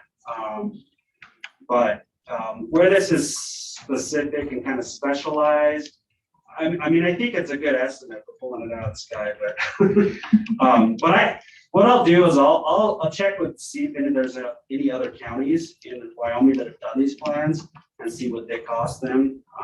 And then I'll try to dig up some more information because it seems like you guys are really interested in this, and I'll try to get that passed on to you as quick as I can. You probably need to talk to the the governor's broadbands are. Because whoever that is, I've always known, and right now I don't know who it is, but that interaction needs to be had between us and the state to know what the state's prepared to do in terms of and what resources they've already secured for that. Because we wouldn't want to duplicate work that the state has already done, and I know that the state has done there's a body of data that already exists. And there was a lot of interest at meeting this fall. Yes, Discussion on. and that was a continuation of previous discussions and actions. So there's been a fair amount of work done in this, and it wouldn't make sense to, maybe if somebody's going to do a plan, a broadband plan, rural broadband plan, they could access some information that already exists, and it could cost less in the end because they already have those tools available to them. We wouldn't have to do the same work over again. Yeah, I've got a note to myself to send a question to Jeremiah about the cost and if there's other work being done. Yeah. Who we might talk to. Yeah. So I think a little more information would be helpful on this one. All right, broadband community-wide. Not sure. If I can just speak to that one, I didn't prioritize the Cyber Wyoming Alliance under the nonprofits, but when I sat with Evelyn of United Way, she was saying that, if we don't fund it United Way, she could probably find somewhere to that. But she was speaking to how important to update the internet for all these nonprofits, because they hold so many records. They hold so much information and all, and if any one of them lost that, it would be, detrimental not only to their agency and the work they do, but as the network as well. So that's where that sort of came. Right, and to me, I understand Cyber Wyoming Alliance to be, about a different type of infrastructure than rural broadband, right? Mm-hmm. So it's not apples to apples, but yeah. Exactly, yeah. And I think, would they come in with like 7,500? For the cybersecurity, Uh-huh, I think it was only like 5,000. yeah, so it wasn't an awful lot. And again, I didn't actually prioritize it anywhere on the nonprofits, but I did make a note of that.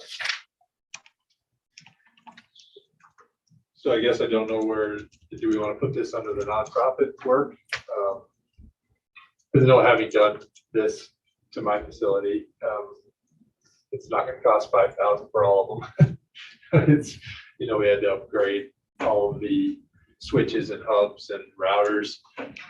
And I'm making Adam smile right now because I know the words. I don't know what they do, but I know the words and to new wireless. Yeah, and I don't know, is that funding for a plan for all these to update? For the cybersecurity, It might have been trainings, if I remember correctly. I think it's, more security, like IT security training. Right. So to me, that's a different discussion than this broadband one. I mean, we could circle back around to that or make sure we talk about it on Monday next week. That's what you did. That's okay. Okay, cool. 7, the Albany County Early Development Coalition. I also had that into the nonprofit world. I think that's really important. I think early childhood education is one of the pillars of this. Not a pillar, but it's mentioned really highly in this ARPA funding, if I remember reading correctly. I'd like to rope in a few more, like Head Start, for sure, since they meet. And I know they have a new director, a newish director, and I remember what that's like, and so that might be the reason Head Start didn't send us something, but it'd be nice to have that bigger, broader conversation. So would you like me to move that to your nonprofit piece? Okay, I'll do that. Then we went And to, then Rachel, I don't know if we ever got actual information about what that is going to look like, what you guys were. I did I not? I'll send it to you. Okay. Sorry. Yeah, and so, I guess then with that information, just say, our intention is, right, I mean, we put it together with public health, but the intention is, I actually did a 5-year plan. The intention would be at the end of 5 years, we would have all of those early education players and physicians, like all in a coalition. So the idea would be to, but early on would be Head Start and all of those. So yeah, absolutely. Okay, And then under public health, we had smart signs for county facilities and portable electric signs. I guess I thought they were the same thing, but they're not. So sorry about that, maybe that. Sue, you had the smart signs for county facilities. Adam, would you like to remind us about those, please?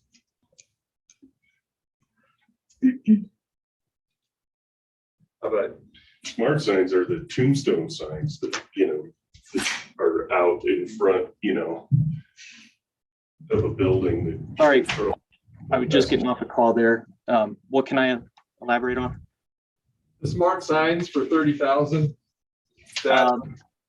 It's a general initiative to increase our information and branding and essentially dissemination of information prior to people entering the courthouse. The idea behind it was not having to even approach the facility, having it prior to even getting in the doors, the different information that you would need to perform your business, or maybe even turn around and do less in-person business. Was just around the COVID idea. Okay. And you would think that would just be on the courthouse and one on each side? Is that how? No, we were looking to put at each site and some sort of management software. Oh, at each county building site? If possible. Yeah, something either inside the window that would proceed. The biggest portion of it was looking for an external digital sign off the courthouse though. And again, it's a loose, fluid idea. It was, when everyone was asking for ideas, this was something that came to mind, something that's currently not in or done in the county that could help. If we were to buy and install a sign out there on the south side, that everyone could read from as they drive by or park or whatever, would it in the end accomplish the intended goal? I mean, could we put information on that sign that would accomplish, the offices that people generally use are the clerk of district court, the treasurer and the clerk, I think the very most. Not a lot of people walk into the assessor's office, but it happens. I don't know how you put a sign on what information you put on the sign out front that would help somebody understand whether they need to go into the assessor's office or not. I don't, so I'm trying to think about whether, it would be good to have that out there, but the question then is, can information be put on that sign that accomplishes the, most business you have to do in person. That, if you're going to get a marriage license or register to vote, or, like when I think about what you can do in the clerk's office, the only time that people get turned away is when they don't have all of the documents, or, they walk in there and they don't have a VIN inspection. They have to go get a VIN inspection before they can continue with the process, or whatever, right? But so I'm trying to imagine how, if the money gets spent, we could put have a nice day, we could put welcome to Laramie. There's lots of things you could put out there, but the question is, would it accomplish the goal, the stated goal? And I don't know if it would. I think some of the things that you could put on there as well, that to tie it back to COVID, would be like letting people know that, the courthouse requires masks, and if public health decides to do a vaccine somewhere, like I know they did it like 3 of the football games, you can put that information on there. It's more than just, okay, what's happening, or what the clerk's office or treasurer's office, the things in the building. You gotta think of more as the county as a whole, and public health is a big part of this, and you can get information out to people that drive on Grand, and I think everybody I know drives on Grand at some point. So, And election information. Yeah, election Road, information. Mhm. information. The idea came about because we had that, that stick sign that was implemented on both sides, the information boards. And essentially they were just laminated pieces of different office contacts that could be done externally. If you're, e-filing, if you're paying your bills and your registration and such online, there's a lot of resources that I think a lot of people don't know about that are already online and accessible. And they were trying to push that. So the idea was to take what was there and wrap it into a digital form that then could be used forward as well. Yeah, Chelsea, I see you had that. I was just gonna follow up with Adam, because we have so much less foot traffic than the clerk and the treasurer. We actually serve as the courthouse directory. And so, I mean, people are always coming, where do I get a marriage license? Where do I get a permit? How do I get my tags? Where do I need to go for a passport? And so even if you just had, a directory that said what every office does, I feel like that would be very helpful for the public, because they really don't know what office they need to be going to get the work that they need. So Adam, were you envisioning a sign that was just above sidewalk level or on the outside of the sign? I see some interesting ideas about on the grand side of the courthouse, and then maybe a kiosk in the central area, kind of like they do in malls, only a little more interactive. Sure. Yeah. I mean, the initial idea was probably kind of that stoned area where the current signage is, as it already has kind of utilities ran into that area, maybe, a physical replacement for a digital replacement. The kiosks are entirely doable. And that was a part of it, essentially smart signage, kind of like what you have at the entryway currently, allow us, on a larger deployment, we'd look at a different product or adding in licensing for our current product to expand in that. And 30,000 was just a placeholder. Could you give us a little more detailed information on that? Would that ruin your day?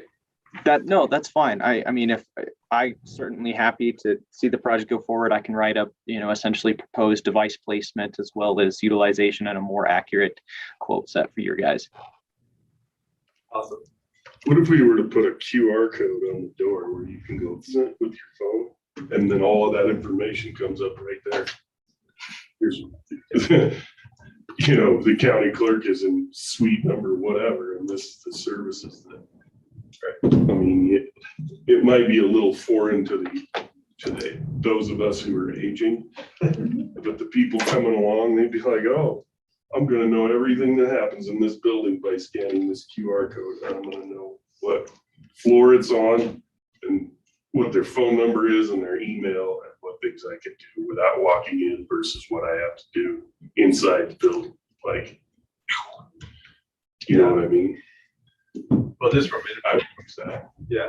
information purposes, since not everybody reads the boomerang like they used to, having meetings or planning and zoning commission meetings up front, right? So people knew what time it was when the primary, you had to be registered for the primary, right? With general elections, where you voted, when you had to pay your taxes, right? Whether you need one or two checks. Right. So thank you, Adam, for checking that out for us. And then it looks like we have portable electric signs, and that was with Rob, yeah. Yeah, that was mainly as a public safety information. For example, if we had during a flood, if we had a road washout or something. And I'm going to use Fetterman as an example because it's a long ways once you get started on Fetterman to the end of it. For example, you could put a sign up that says road washed out 40 miles ahead.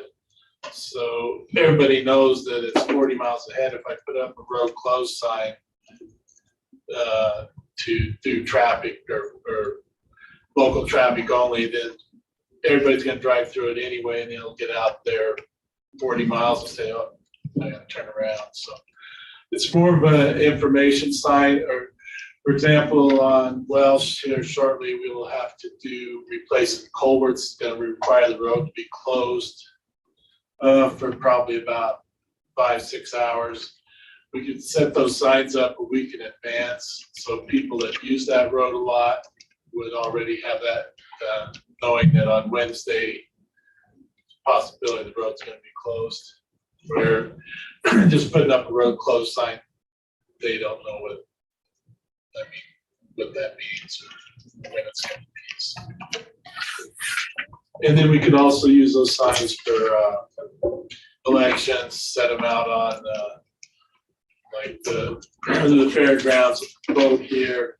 It's not such a big deal in August, but in November, it's dark by 5 o'clock, so. And they're illuminated. Yeah, they're illuminated, so you can see.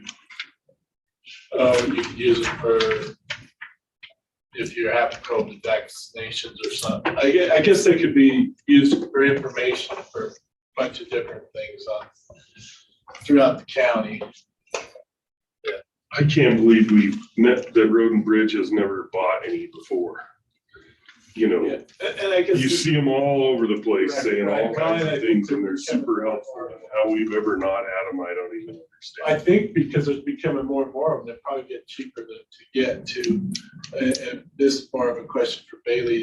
Can you receive money or, you know what I'm saying? If you, Yeah, I mean, so, Can advertise COVID clinics. Yeah, I selling mean- Vaccine. you tie it back into COVID and there you go. That's how you feel more comfortable paying for it with ARPA. EMA and PHRC actually purchased one last year through FEMA COVID money. And the biggest reasons they want to do it because we had a mask mandate in the county at the time, and they saw how Colorado was using theirs for that. So they purchased one, and it was about $15,000, and that's how I got Rob's estimate of $30,000. And now that was probably over a year ago, so they may have gone up since then. I just don't know. So Bailey, I know that public health has some money they have to spend by the end of December. And is that marketing money around COVID? Did this fit in underneath that? I know they're thinking about ways to spend it, and they're probably running out of ideas. Yeah, I can talk with Kim today and see if that's something that she thinks that their grant would pay for. We have less than 20 days, so Right. we would need to move on it. But I'll try to talk to her today about it. Thank you. Mhm. It just came to mind. So in that situation, less than 20 days, I guess if the order is placed and paid for, and the sign isn't delivered yet, then that probably is money spent before the deadline, right? Yes, technically, as long as the order is placed before the 31st, we should be okay. A check doesn't have to go out. I always like a check going out before then. So I'll talk with Kim today and we'll go from there. Super. And yeah, you probably know what Rob's thinking about too. Yeah. Those might just be useful after. Yay, thank you. She would probably need Rob's help to know what to purchase also. Well, if it is the $30,000, I just don't know if we can get it done in time because it's over that $25,000 RFP amount. So we would have to go out for RFP if we were gonna purchase you probably. Well, if we just got one. we're We can not maybe doing do it. that, yeah. Just Yeah. to get it through. Or maybe if there's a company who wants to do it for 24/9. There we go. Yeah, I'll talk to Kim. Or maybe the state Has already something. buys, they have a supplier that they've already. that was my question. I would talk to the state. Because they use them a lot now. They would probably be able to give us a good report on who we should talk to. Isn't there something legal about that where, if the state contracts with somebody for 80 of those signs and they do it a certain way and they get a certain price, they allow counties to piggyback on that, and then you don't have to go through the process because it's already been done at the state level. Rob, would you be able to do that for us? Yeah, I'll check on that. I'll find that information out. Because I'd hate to turn back this money if we don't have to. So, Thank you, guys. I'm sorry about that. You did. And then finally, the ARPA revenue replacement. The treasurer's office was super excited about being last on the list. I'm sorry. I'm sorry. And you went from worst This to is first, and, you know, she saw this and thought, oh, how wonderful that is, and then saw where she showed up on it and went, wow, outhouse to penthouse. Well, and then I don't know if you guys, well, obviously you noticed, some of the things that were originally non-priority, I didn't even place those on the list, on my list. I didn't either. Okay. So I had it at higher than you did. I had it within the prioritized projects from just the mere fact that having that, I think Tracy figured out 150,000 a year for 5 years. Is that what your thoughts were? Yeah, and if it doesn't, if we can't use it, like we couldn't use it this year because our revenues were high enough, we can reallocate that back to your nonprofits or whatever those priority things are. Wow. But this helps us to help ourselves. And it also opens up a more additional or available uses for the money as well. So is, Well, then that moves up to number one. right, Yeah. She's back in. I didn't actually think that it was low priority. I thought it was last because it was the most important and we didn't know how to weave it into the rest. Yeah, I'm with you, Bieber. That's what I meant. Yeah. I like that.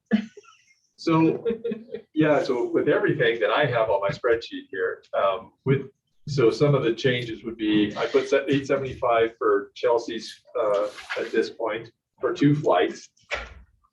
I removed the drug court employees, but there was no money assigned for that anyway. And then I did not put in Albany County Early Development Coalition that I figured would go into my nonprofit priorities. So where I sit with the total of the projects is just $5,042,399 with the total that we've already obligated of $876,503.08. If all of these projects were funded, including the obligated ones, we'd have $5,918,902.08. So just short of $6 million, 72,000 short of $6 million. And that is, I'm thinking those numbers might come down because people just estimated, but I'm guessing you're probably $5.5 million. So is that incorporating something of a reduction in the employee assistance program? No, the only other one that brings in what we did for the employees of 342,000 from this year for the Albany County employees, the hazard pay stipend. So that's in the obligated funds. The infrastructure broadband that we've already worked with Adam on, and then the $25,000 for the COVID, but you call the shot vaccine incentives. That's what that 876,503.08 comes into up to. Yeah, I think Heber's referring to Luke's mental health. Yes, that includes, it includes 360,000 with Luke's mental health. The only one that I reduced in would be Chelsea's with from 1.2 million to 875,000. And David's wastewater reg update. Yeah, to 50,000. Yes, 50K. yeah, you did. Thank you for those catches. I think probably Luke's, I'm hopeful that that can be brought in cheaper than that. Yeah. I'm thinking the wastewater probably is a little high yet still.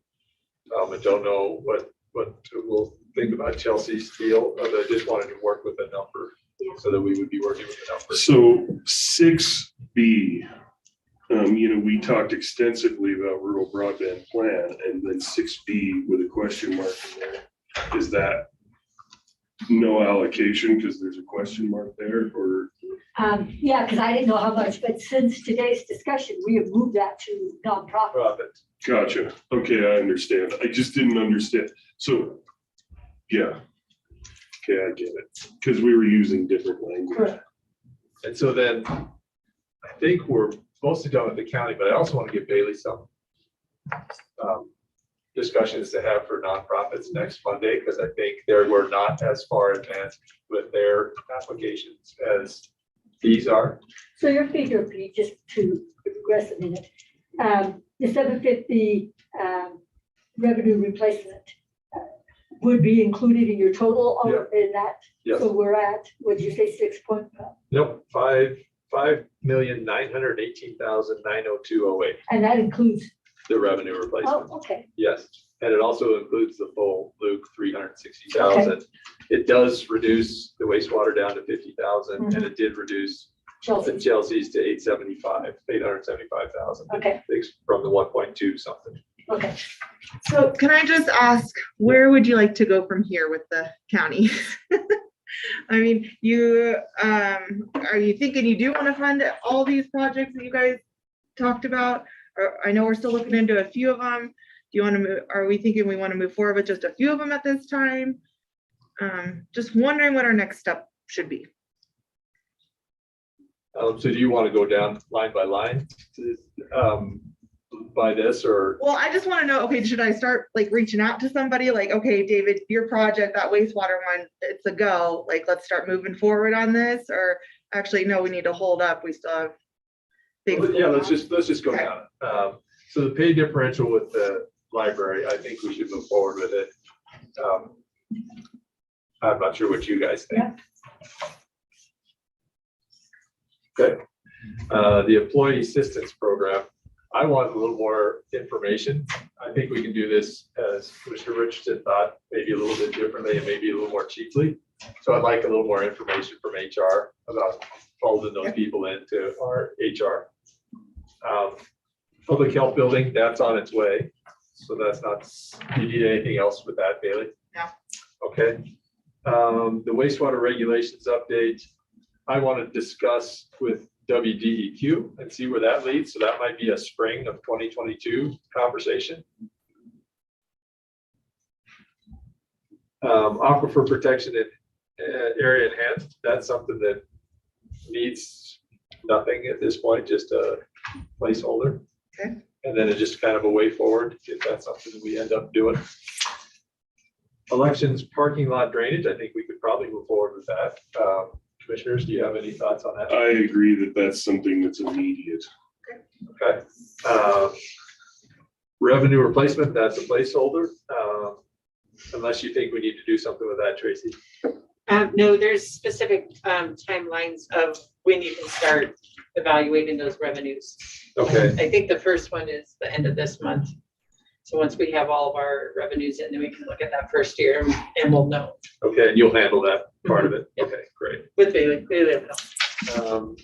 County facility public broadband access points, I think that horse probably left the barn. I think Adam's probably gone working on this. This is just that second part, and I think Adam's still looking into some, because it'd be more like Rock River, so he's still, but Yeah, okay. Commissioners, tell me when you disagree. Yeah, so to me, I think that what Bailey's looking for is go now, immediate versus delay for more Yeah, and I think- information or whatever. So yeah, so with the library, the pay differential, yeah, that's a go ahead. I should work with Rachel. Let's get her what she needs, right? Okay. And then so far the election parking lot. Yep. Correct. So those are the only two that I've heard that, yeah, let's move forward on these. Yeah. Okay. And some we have questions on. Yeah. Mhm. The aerial imagery, I think Chelsea's gonna get us an idea of what a 2 flyover might look like, maybe 2022, 2026. I know the money has to be spent by 2026. The contracts have to be entered in by the end of 2024. Yeah, Chelsea, looks like you have a question or no? I don't know if this is appropriate, but if I can get it under the 875, can we go? Because I can get a 10% discount if we're moving down. well, for me, I say yes, because Yes. Perfect. you know, if it was gonna be, Chelsea. if it was gonna be 1.2 or whatever, maybe, Right. yeah, so, yeah. Because otherwise it's just analysis paralysis forever. Yeah, I'm just 88. worried if we don't move forward, I'm not gonna be able to get that fly in 2022. Super. It'll get pushed back another year. Okay. Thank you. ADA restrooms for 240,000. There's more that needs to be done with this one. I guess we could say, hey, Luke, get us some plans. you know, and then we're gonna have to probably hold that out to bid, I'm guessing, for contractors and all that stuff. So we surely can initiate the process. Commissioners, just stop me if you think I'm over my skis here. Virtual court supplies, I think that's a go, as I heard from the commission. Yes. 2 interview room, audio visual, that also was a go with the sheriff's office, I believe. Yes. The UV lights, I thought there was some questions about that. So we need a little more information about that. The portable electric signs, if we can work with public health and see if there's money, that money can be used. If not, then you guys got work to do on that, I think. Is that all right with between you guys? From my perspective, I want us to have them. Yeah. And I don't care where the money comes from. I just want us to have them. And I don't know if 2's enough. I don't know. Maybe we need 3. I don't. I'll check and find out a little more from YDOT. Okay. And it may be that, spots from our spots too. Well, and then there's the one that EMA bought. Where is that housed? Is it in your yard? No, I don't know where it's at. Do we know what it looks like or what the specs are or what its intended end use is?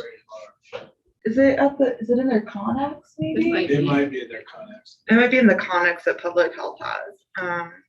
I think it'll be important to visit with YDOT, see how much information we can get on certain signs. Sure. That may, Because they might have gone and bought one that isn't on wheels. I mean, do we know whether theirs is on wheels? Can you hook up? I have it's an on wheels. I've invoice. seen it. It's on a trailer. Yeah, I've seen it. It's on a It's probably about the size of the board there. If you turn it long way.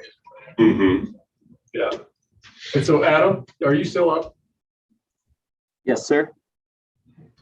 So if we can't do the portable signs through public health, how quickly can you do the smart sign in front of the courthouse with regard to using public health money? That should be fairly quick. Could you? It would probably, if I had to guesstimate, it would go into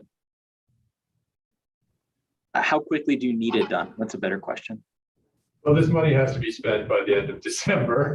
Oh, And I'm not sure what's left in there. I think there's quite a bit. so it is, in terms of those funds, is that purchase of equipment and like construction work done for installation, or is it just purchase of equipment? I think just an agreement is probably, tell me when I'm wrong, Bailey. She loves it. She likes it when the check is already done before the end of the grant. But I think technically you might be able just to get into an agreement. And I can follow up with Bailey outside of this if we need to, that's fine. I think with the portable signs, it's really just a purchase matter. There's no installation, nothing. That one seems a little more realistic. However, with this one, Adam, I believe there's an install, am I correct? That would have to take place along with the purchase of the equipment. Well, the purchase of the equipment could, I think, happen faster than an install. And maybe we could do the purchase of the equipment on that vaccine grant and then the install maybe other funding. Yeah, that'd be good. That's what I'm thinking. I will reach out to Kim and see if we even think this is a possibility through that funding. Super. Go shopping. Yeah. And so then that takes us down to the updated water fountains, both for the library and the courthouse. Commissioners, where were you with this? My priority was with the library. 1 or 2 at the library, or both, or just one? Is that the 13K for both? Both. See, I think somehow I feel like those figures are sort of pulled out of the air. I mean, if $5,000 is the purchase of the appliances, does it cost another 8 to install them? That's a lot. It was based, we had a quote at one point to replace the one in the children's area. And I think the plumbing quote was about was I think they had their phone quote at like $3,000 for work, and that didn't include additional patching or moving or construction. So that's Right. kind of where we got that. I mean, right now, I mean, that quote itself was 4 years old. So at this point, who knows? I mean, yeah, I'm with you that probably, I mean, obviously, yeah, I'm gonna pad high if I'm guessing at construction, so. So I want to fund them both. I just want to fund them less, you know, so that a big chunk of the hump has been overcome. Like, I want to fund them at Yeah, 2/3 of that. And I don't know how many there are in the library, but if we're going to the fill your water bottle, do we need as many? I don't know how. We do, because we have one in the, okay, I guess, I mean. well, they won't be right next to each other. I mean, we could keep one in where the bathroom area is, one, we have to have that one because sometimes we're not open into the main building. It becomes nice to have one in our children's area for parents and things. It's, I didn't know how many were there. I was just questioning. yeah, no, I mean, it's. 4 of them, do you need 4 of them? Yeah, no, and that's fair. I mean, we definitely need the one that is like near the public bathrooms. And I mean, yeah, I mean, I'm happy to come once we're able to get definitive costs. It's just for the construction, totally happy to come back with those specific costs. Like I said, it's just really hard to get. It is hard to get contractors to give quotes when the business is iffy because they have so many quotes right now that they're giving where the business is guaranteed and they're just sunk. Right, they don't want to come do it unless they know it's a go. Yeah, I mean, it's taken us 3 months to try to get 3 quotes for an $80,000 remodel. They're not that eager to give quotes. They're just underwater. So it's just hard to get contractors in. So you want to put a different placeholder on that paper? You want to do 10 and 5, or what would you like to do? Yeah. Or just leave them as they are? Oh, I would be happy with 10 and 5 and say go. Because if we don't say go on these things, then nobody has any. And I'm just using kind of, I mean, if it's better to be somewhat funded and have certainty than it is to have us in analysis, you know, if they come in $1,000 over the 10 that we give them instead of 13, they'll find $1,000. I mean, right, I won't this year. I've maxed out my building maintenance budget already on HVAC repairs. Right. So I will not, like, and part of the reason we gave you guys water fountains is that is really, I can grant fund like half of my budget really easily. Water fountains are impossible to grant fund. It's like not a thing people are excited about, especially like, it's just harder. It's odd, isn't it?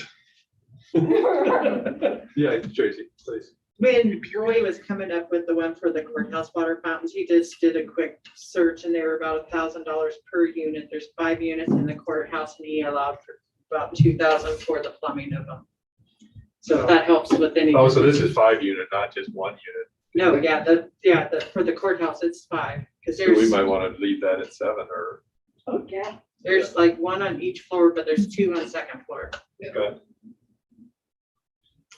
All right, so I've got 10 at the library, 7 at the courthouse.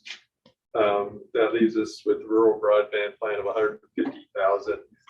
I would like to wait a little bit just to see where we are with Wyoming Business Council. Reach out to Jeremiah at WCCA, see where they're at, and see what we do with the state's allotment of ARPA funding. And then I think that covered everything. I'm Yep. sorry, were the fountains a go ahead, a yes, move forward, or more info? Okay, sorry. And so then what that leaves me with Bailey and Tracy and Jackie or whoever cares. Was all projects plus the obligated at $5,915,902.08. But there is the 360 in the Luke Hawkins mental health budget that we're hopeful to be reducing, and then Well, and the aerial imagery that we might get a 10% discount. In your worksheet for the aerial imagery, you were talking about the 875, but there's actually only 437, 190 in your worksheet. So that if it is the 875, that'd bring your total up a little bit. Well, I have 875 in the spreadsheet I'm working on here. Okay, okay, perfect. And I just doubled it because we didn't have a two flight quote, and 437 for one. I figured you could get two at the same price, but you might probably get a cheaper price is my guess. And it looks like Chelsea's nodding, so I'm hopeful about that. And then I'm kind of hopeful that we can get some of that public health money into these signs, which would extend this budget even further. I'm not sure. I know it's short, but it's worth a shot. Well, and not all of this has to be allocated this year. We have till 224, so some other funds, things come in short, then we have more funds for possible non-priority things. Right, and Tracy's 750, Yeah. if we can't use it, that is just part of what we Right. have left to do. Right. So. Mr. Chairman, Yes, I have Jack. a couple questions. Sure. Mr. Bob Bailey, when you talked to Christina about the mental health, I don't know, or for Luke, I don't know that our contract covers employees. I think it's just the county employees, doesn't cover family. I think it only covers employees, so I don't know if that's a factor for Luke's request. The second question that I have is in the event that other projects may come to fruition, I have a thought that has to do with elections that I could make COVID related, but I won't know until I have my conversation with the Secretary of State's office this afternoon. Can we continue to bring forward those projects to you? You bet. I kind of think that's why the marker for me with Tracy and the county revenue is so important to have as a priority, because that allows us, if everything goes well for the next 5 years, $750,000 that won't be spent in our budget that will be available. And I'm not sure what we're going to do with the nonprofits, and I'm not sure where these will all come in. So yes, I think that's an important part. And then I think with the Luke thing, I'd like to know what it would cost just for the volunteer fire department people, and then what it might cost for family members. I don't know. I guess I don't know enough about, but I think if we're going to offer it to the employees one way, we should offer it to a volunteer fire department the same way. Yeah. Yes, Chelsea, please. I'm 99% sure that the county program includes family. Okay. It is family? Yeah. So I guess it should be hopeful that they could say to Christina, could say to them, if we had 103 more people, what would this cost us? And then take the difference. And that might be the difference about what we put for the volunteer fire department. And I'll bet that would be high too, because I think Heber's right. I think only a certain percentage will use that opportunity. And so you might have 50% of 300,000. And so then that's 150,000 that you're not going to fund. Right, that sits there and never gets spent. Yeah. So, and I'm gonna guess that Christina has she may not know names, people, but she probably has some statistics on utilization. And I'm gonna guess that they generally come from law enforcement, not exclusively, but you would think that the utilization would be higher in high-stress jobs. So there might be higher utilization by the firefighters than by, the county group as a whole, because of the different types of jobs. I don't know. Yeah, Chelsea.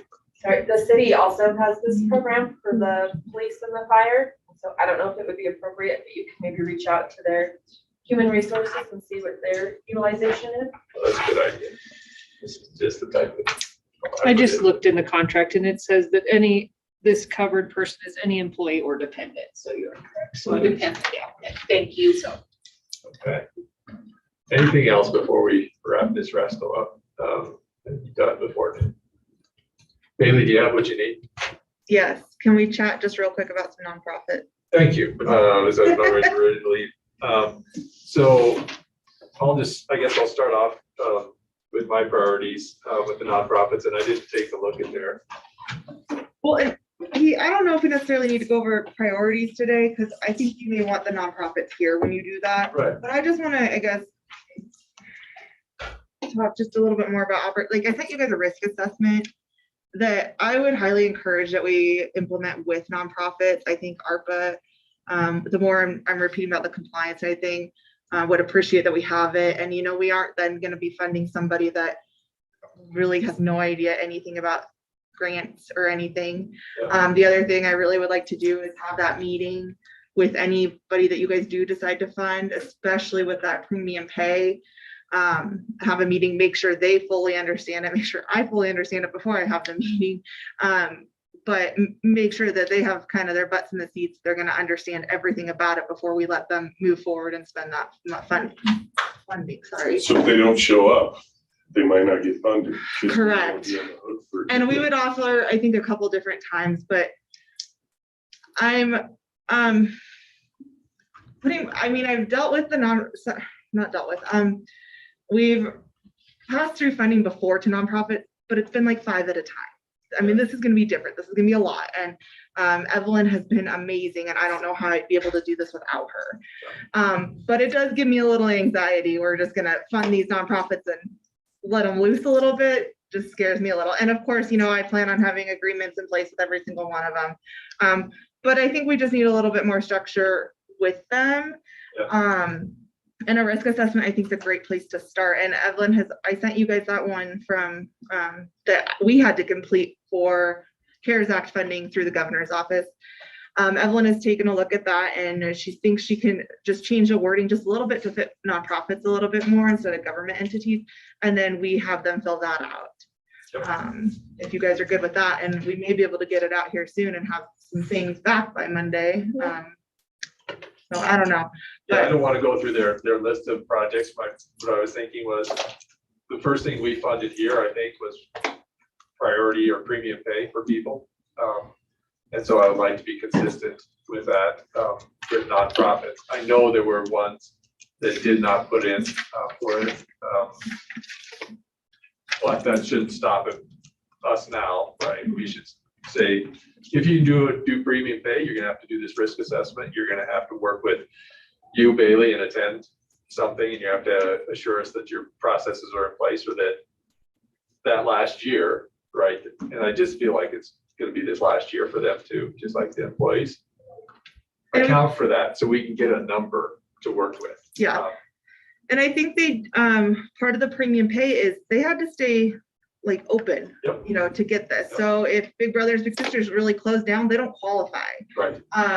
So I mean, we just have to make sure that they're not like, I think when Evelyn and I, after that last work session, Evelyn and I talked, and we're like, a lot more people talk about premium pay than we had requested in the request. And I think it's, you hear the one everybody else wants it, but not everybody qualifies for it. And that's what.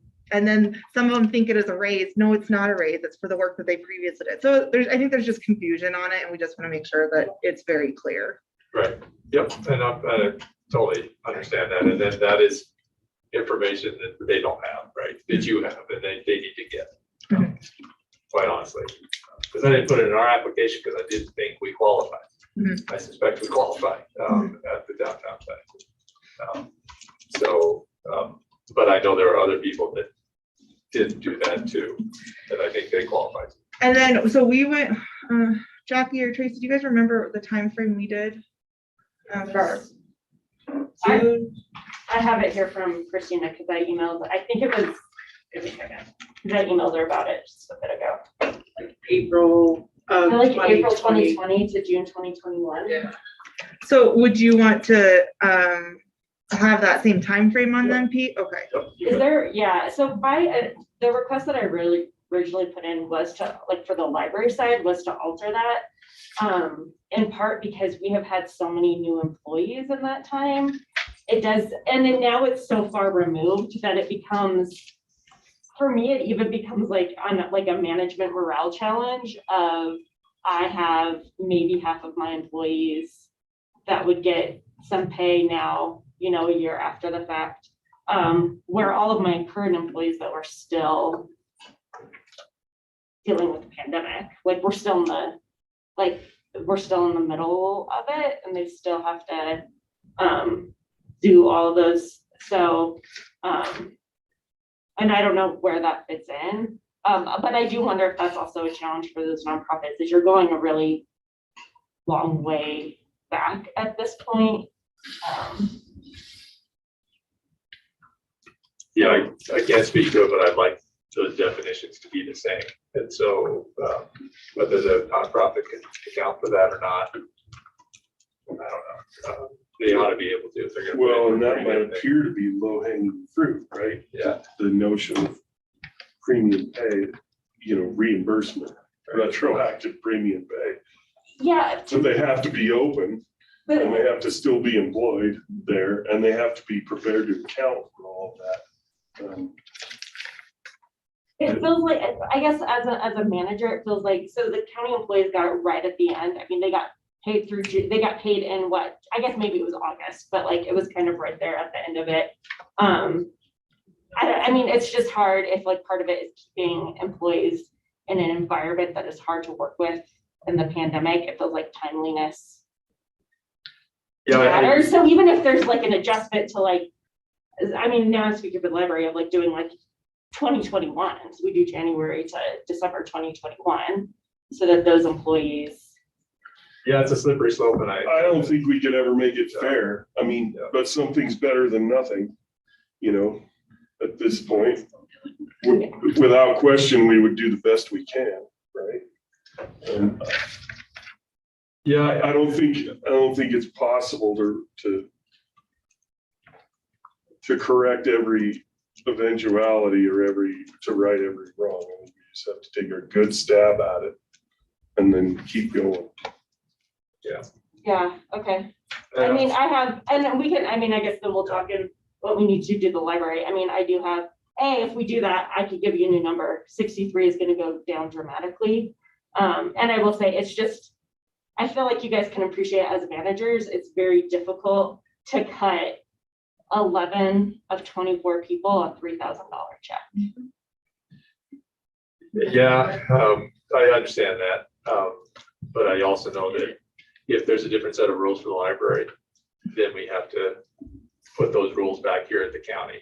And then that is a very different administrative ballgame too. And then now money is coming out of this ARPA funding that we had participated in. And so can I just flag then for I mean, and that totally makes sense for me. And I think this has been an ongoing challenge, and it's like, and it's a new set of commissioners, and it's always that, but it's been an ongoing problem of like, that would have been easier if the library was considered in June, right? Like, and I think it becomes an ongoing frustration, and trying to figure out some better systems of our employees getting factored at similar times.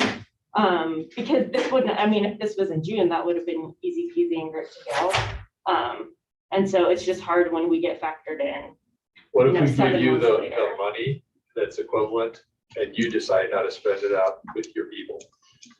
So it's not gonna be the 63,000, but let's say it's 40,000 or whatever it is.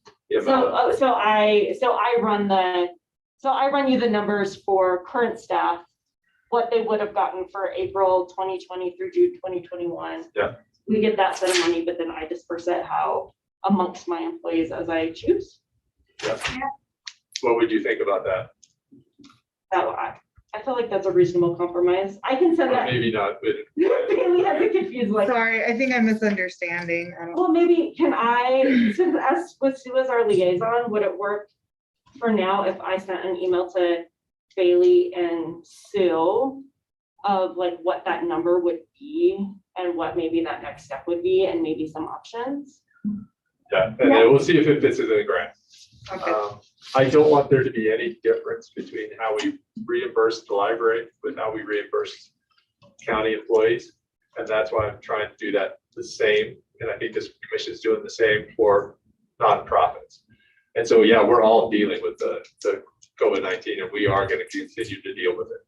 That's just the way it is. we're not reimbursing people at the county right now for it.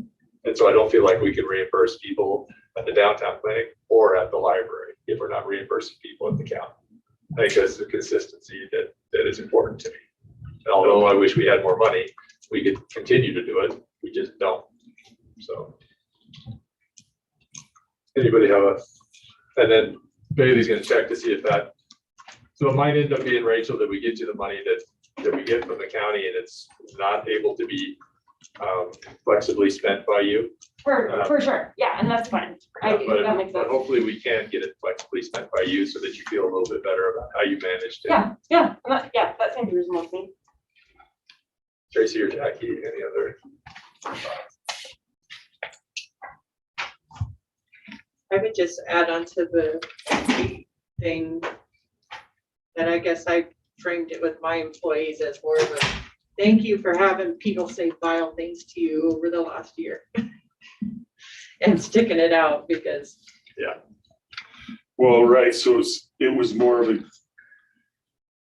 a gift than an entitlement. Thank you. And as it goes on, you know, we could, somebody might look at it as an entitlement, whereas, you know, I don't know how to make it clear. And that makes sense. I think for me, I think the challenge now just comes like, it's easier to do that immediately. It's just awkward to do, thank you for the work you did 6 months ago. I think that's really the only, that becomes a little bit of a hang up. But no, I think that, Your parents would, I think your employees, would appreciate that, no matter when it comes.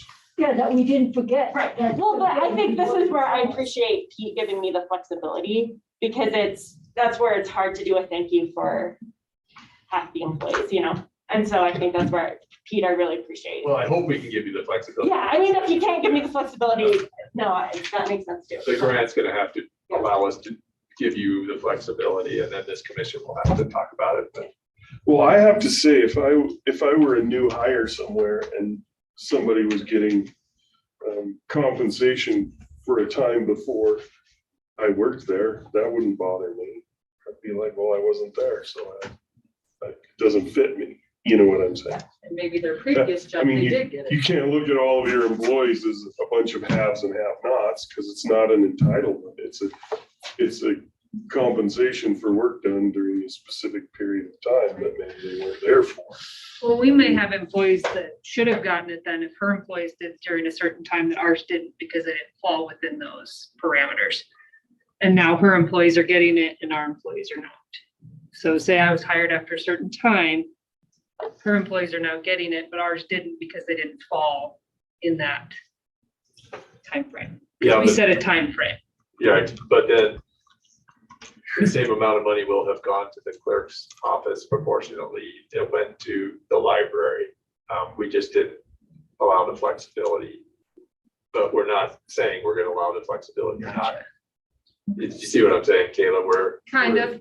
The percentage of money was the same. Yeah, I understand that. I guess if you want to be counted as part of the county, then I think it should all be the same. But if it's not, and that's okay, I'm just saying, I just don't want it to be where somebody comes back and says, well, now these library employees that were hired at the same time as me are getting the incentive and I didn't get it. Well, and I think that's where my point of I feel like this is just an area of improvement across the board. Is we weren't considered county because we weren't given that, and it wouldn't have been a challenge because that breakout point was right towards when it wouldn't have felt bad if we were given. It doesn't have to be the same. I'm just saying. No, but I feel like we live in this tension always, and we're gonna always live in this tension because the library is county but not county. And so that's just but I feel it does feel like an area, as we move forward to figure out ways that we can, where we can, and that's the thing, some of that, I'm gonna do the salary survey along with Christina, so hopefully we can have our staff kind of included. We can look at that at the same time, and I think some of those things are good directions to go. And for me as a manager, it has been where I am coming from is it has been a long-standing morale killer for library staff that they frequently do not get benefits that county employees get, that they frequently are paid less than county employees, that our salary scale tends to be lower than the county employee salary scale. And so trying to figure out how to make sure that my staff do feel like they are valued by the county as a whole and do those things. That is honestly that's kind of that is the bigger baggage I bring to with this conversation, is trying to figure out how we wrestle with that. But I think I totally hear what you guys are saying about making things equal and trying to make consistent. That totally makes sense. And I'm happy to move forward on this with what fits in with what fits in. Yeah, well, that's a whole different. And that's like a lot. Yeah, to but unpack, so. I don't disagree that some of this stuff needs to be more standardized, because, the audit, some of this stuff showed us that a standard process across the board might be useful in some areas. The difference, I think, that the library has is you guys are able to have a foundation, whereas Treasurer's Office doesn't have a foundation, right? And so some of those things, you're kind of county employees, but then kind of not county employees. Right, exactly. And so then you have some flexibility. I'm not sure how your foundation is set Well, up. and I think as a good reminder though, is as a flexibility, we do get to have those nonprofit arms that apply to our programming and services. Neither of them by their own bylaws and standards contribute to personnel at all. And so personnel is entirely a part of the county. Yeah. Well, it's interesting, in government, there's restrictions on all types of funding, right? So, like when we were doing really nasty and challenging budget cuts, the people who were on soft money didn't have to suffer because they were funded. Whereas departments that were general fund funded had to suffer. The library took huge cuts at similar times. I'm making a point that isn't library specific, but it's all about the challenges of trying to make something fair when it just plain isn't. Yeah. If somebody secures soft money for whatever, then they, in a sense, are exempt from the pain that people who are tied to the general fund. So soft money is a risk because it's not permanent, and general fund money is more permanent. But also, so the point is, there isn't a perfect place. There's not. If we approve more wind farms, that would solve the issue for the library, because the tax base would change and the mills going to the library would change. Yeah, and my apologies. Do you know what I'm saying? I did not need to open up this massive can of worms on an entirely different conversation. I'm totally happy. And not only that, if I work at, construction company A finishing concrete, and I look across the street and construction company B pays $2 an hour more for the same work, I can put my resume out there. So if I'm a library employee and I don't make what I would like to make, there's a whole big world out there, and it's capitalism, and a person owes it to themselves and their family to go market themselves in the highest way and earn the highest wages that they can. And those people are the most dynamic and sought after. So it is a competitive world, and there's no way to fix everything to make it, so that parity exists. Maybe it's supposed to, maybe it's not. But like as an individual, I am not a victim of, the place I choose to work. I can go get a little more training or do, I can go take control and power in my own life to do what needs to be done to take care of my own needs, right? So I'm not that sympathetic to that, just because those kinds of obstacles exist everywhere. Yeah, but what you're saying here is not as easy as just, it's easier said than done. Well, I mean, we can have policy goals, But as an employee, I mean, I'm an entrepreneur. I own my own business. I'm not gonna wait around for somebody to fix my problem for me. I never do, and it won't happen. Or maybe it will within somebody else's limitations, right? So I have made it a point in my life to solve my own problems. And the more you do it, the better you get at it. And practically, that's not where I'm coming from. I'm coming from a manager and a CEO perspective where I need to be as competitive as possible so I keep the best people as possible. Yeah. That's where I'm coming from. Well, and the challenge that you have being governmentish is that you don't have control over your revenue, right? Just like we don't. This legislature says this is where your revenue is going to come from. Lots of luck, guys, right? It's going to come from minerals and it's going to come from property tax and sales tax, not income tax. You know, that's the way we tax in this state. And so, you know, you're the boss of an organization that has no control over its own revenue, all these expenses. Yeah. And Yeah. so anyway. Yep. And before we leave, Judge Cricket, looks like you came in and. Can I lower my mask while I speak or would Sure, it you bet. prefer me leave it Yeah, on? no. Okay. I am like quadruple vaccinated. So I'm here informally with kind of one general request and one idea, which I'm excited about, but you all might not be. So first the request, which you can think about on your own time, but Kayla, my judicial assistant, noticed that space number 8 has opened up, I think with the shuffling around perhaps of drug court, and asked if I would ask all of you to consider her as an option for possibly parking in that spot. That's the small one. Here's the big one. So we've been brainstorming upstairs, like we don't have enough to do. And we thought it'd be a really fun, useful thing to have a little coffee cart in our brand new entryway, where we could have just like literally like a coffee cart where we could have coffee, pastries, maybe sandwiches. Haven't thought through a whole bunch of the dynamics of it yet, other than I did tell Jackie this. It has been a personal desire, like dream of mine, to run a coffee cart. I know. You know, we gotta start small.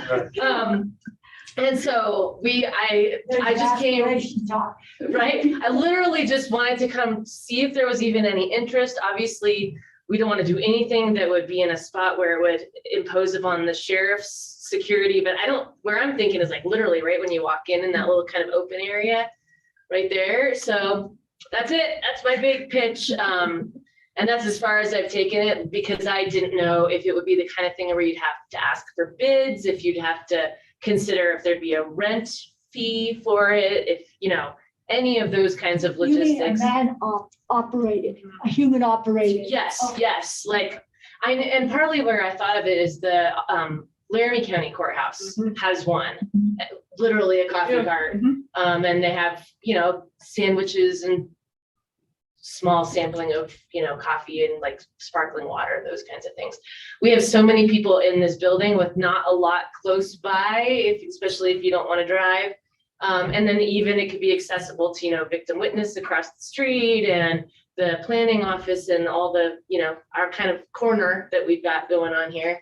So I sent out an email to Jackie and she said she didn't think it was the worst idea she's ever heard. So I should come talk to you all. And so that's why I'm here. So But Judge, you're not approaching us under ARPA funding. You're just asking. Yeah, no, I don't expect any funding at all. And I'm even willing to engage in like conversations in terms of, I'm not even saying I have to be the one to set the cart up. Although I would like to do that. But I wanted to come to you first because obviously it's not worth going any further with it if there's no interest, or equally importantly, if there would be a process that the commissioners think you should go through to make sure that, you know, everyone has an opportunity, whatever it might be. I even had, like I said, thought of maybe you would want to charge rent for the space or something like that. So it's my idea. It's in its infancy stages, but I just think it could serve a huge need. Need might be, okay, want, desire in the courthouse. And it's kind of a nice thing even for the public to have available too, that when you come in, thered be something there. Only if it's good. right? It's True not that, good. true. Yeah, Has to be good coffee or. So I leave it there. I leave it on your doorstep. I'm happy to talk with you all more further. I'm happy to come to a formal meeting if you need me to. Send any questions my way. That was it. Thank you. Speaking of entrepreneurial desires, right? I also think I should send you over, Heber, to talk to the legislature about the whole, because judicial salaries are the same problem. And we have several of you know this, there's a huge kind of discrepancy between sometimes law salaries and judicial salaries. And so it's a statewide problem of getting candidates to apply for judicial positions for the same struggles that everybody else has going forward too. So we're not alone. We're not alone. We have that issue, the commissioners. Yeah. You know, It's government. Government has to compete with the private sector. Yeah. It's And in the private sector, you can make an investment and hire the people to back up that investment and make money, make profit, right? So people aren't an expense, they're an investment, right? In government, people are an expense. Like, how can we provide this service that we're required to provide at the least cost possible with the best people we limited can get. funding that the legislature gives us? Yeah. You know, this is the mentality of scarcity that you don't have to have in regular business. But everyone will be a lot happier with good coffee. There's no question. See, that's where we're gonna lure them in, right there. I'm gonna end the ARPA work session, so I'll end the work session. And, thanks for joining us. If you're still online, thank you guys for your help. I appreciate it. Stop video stuff.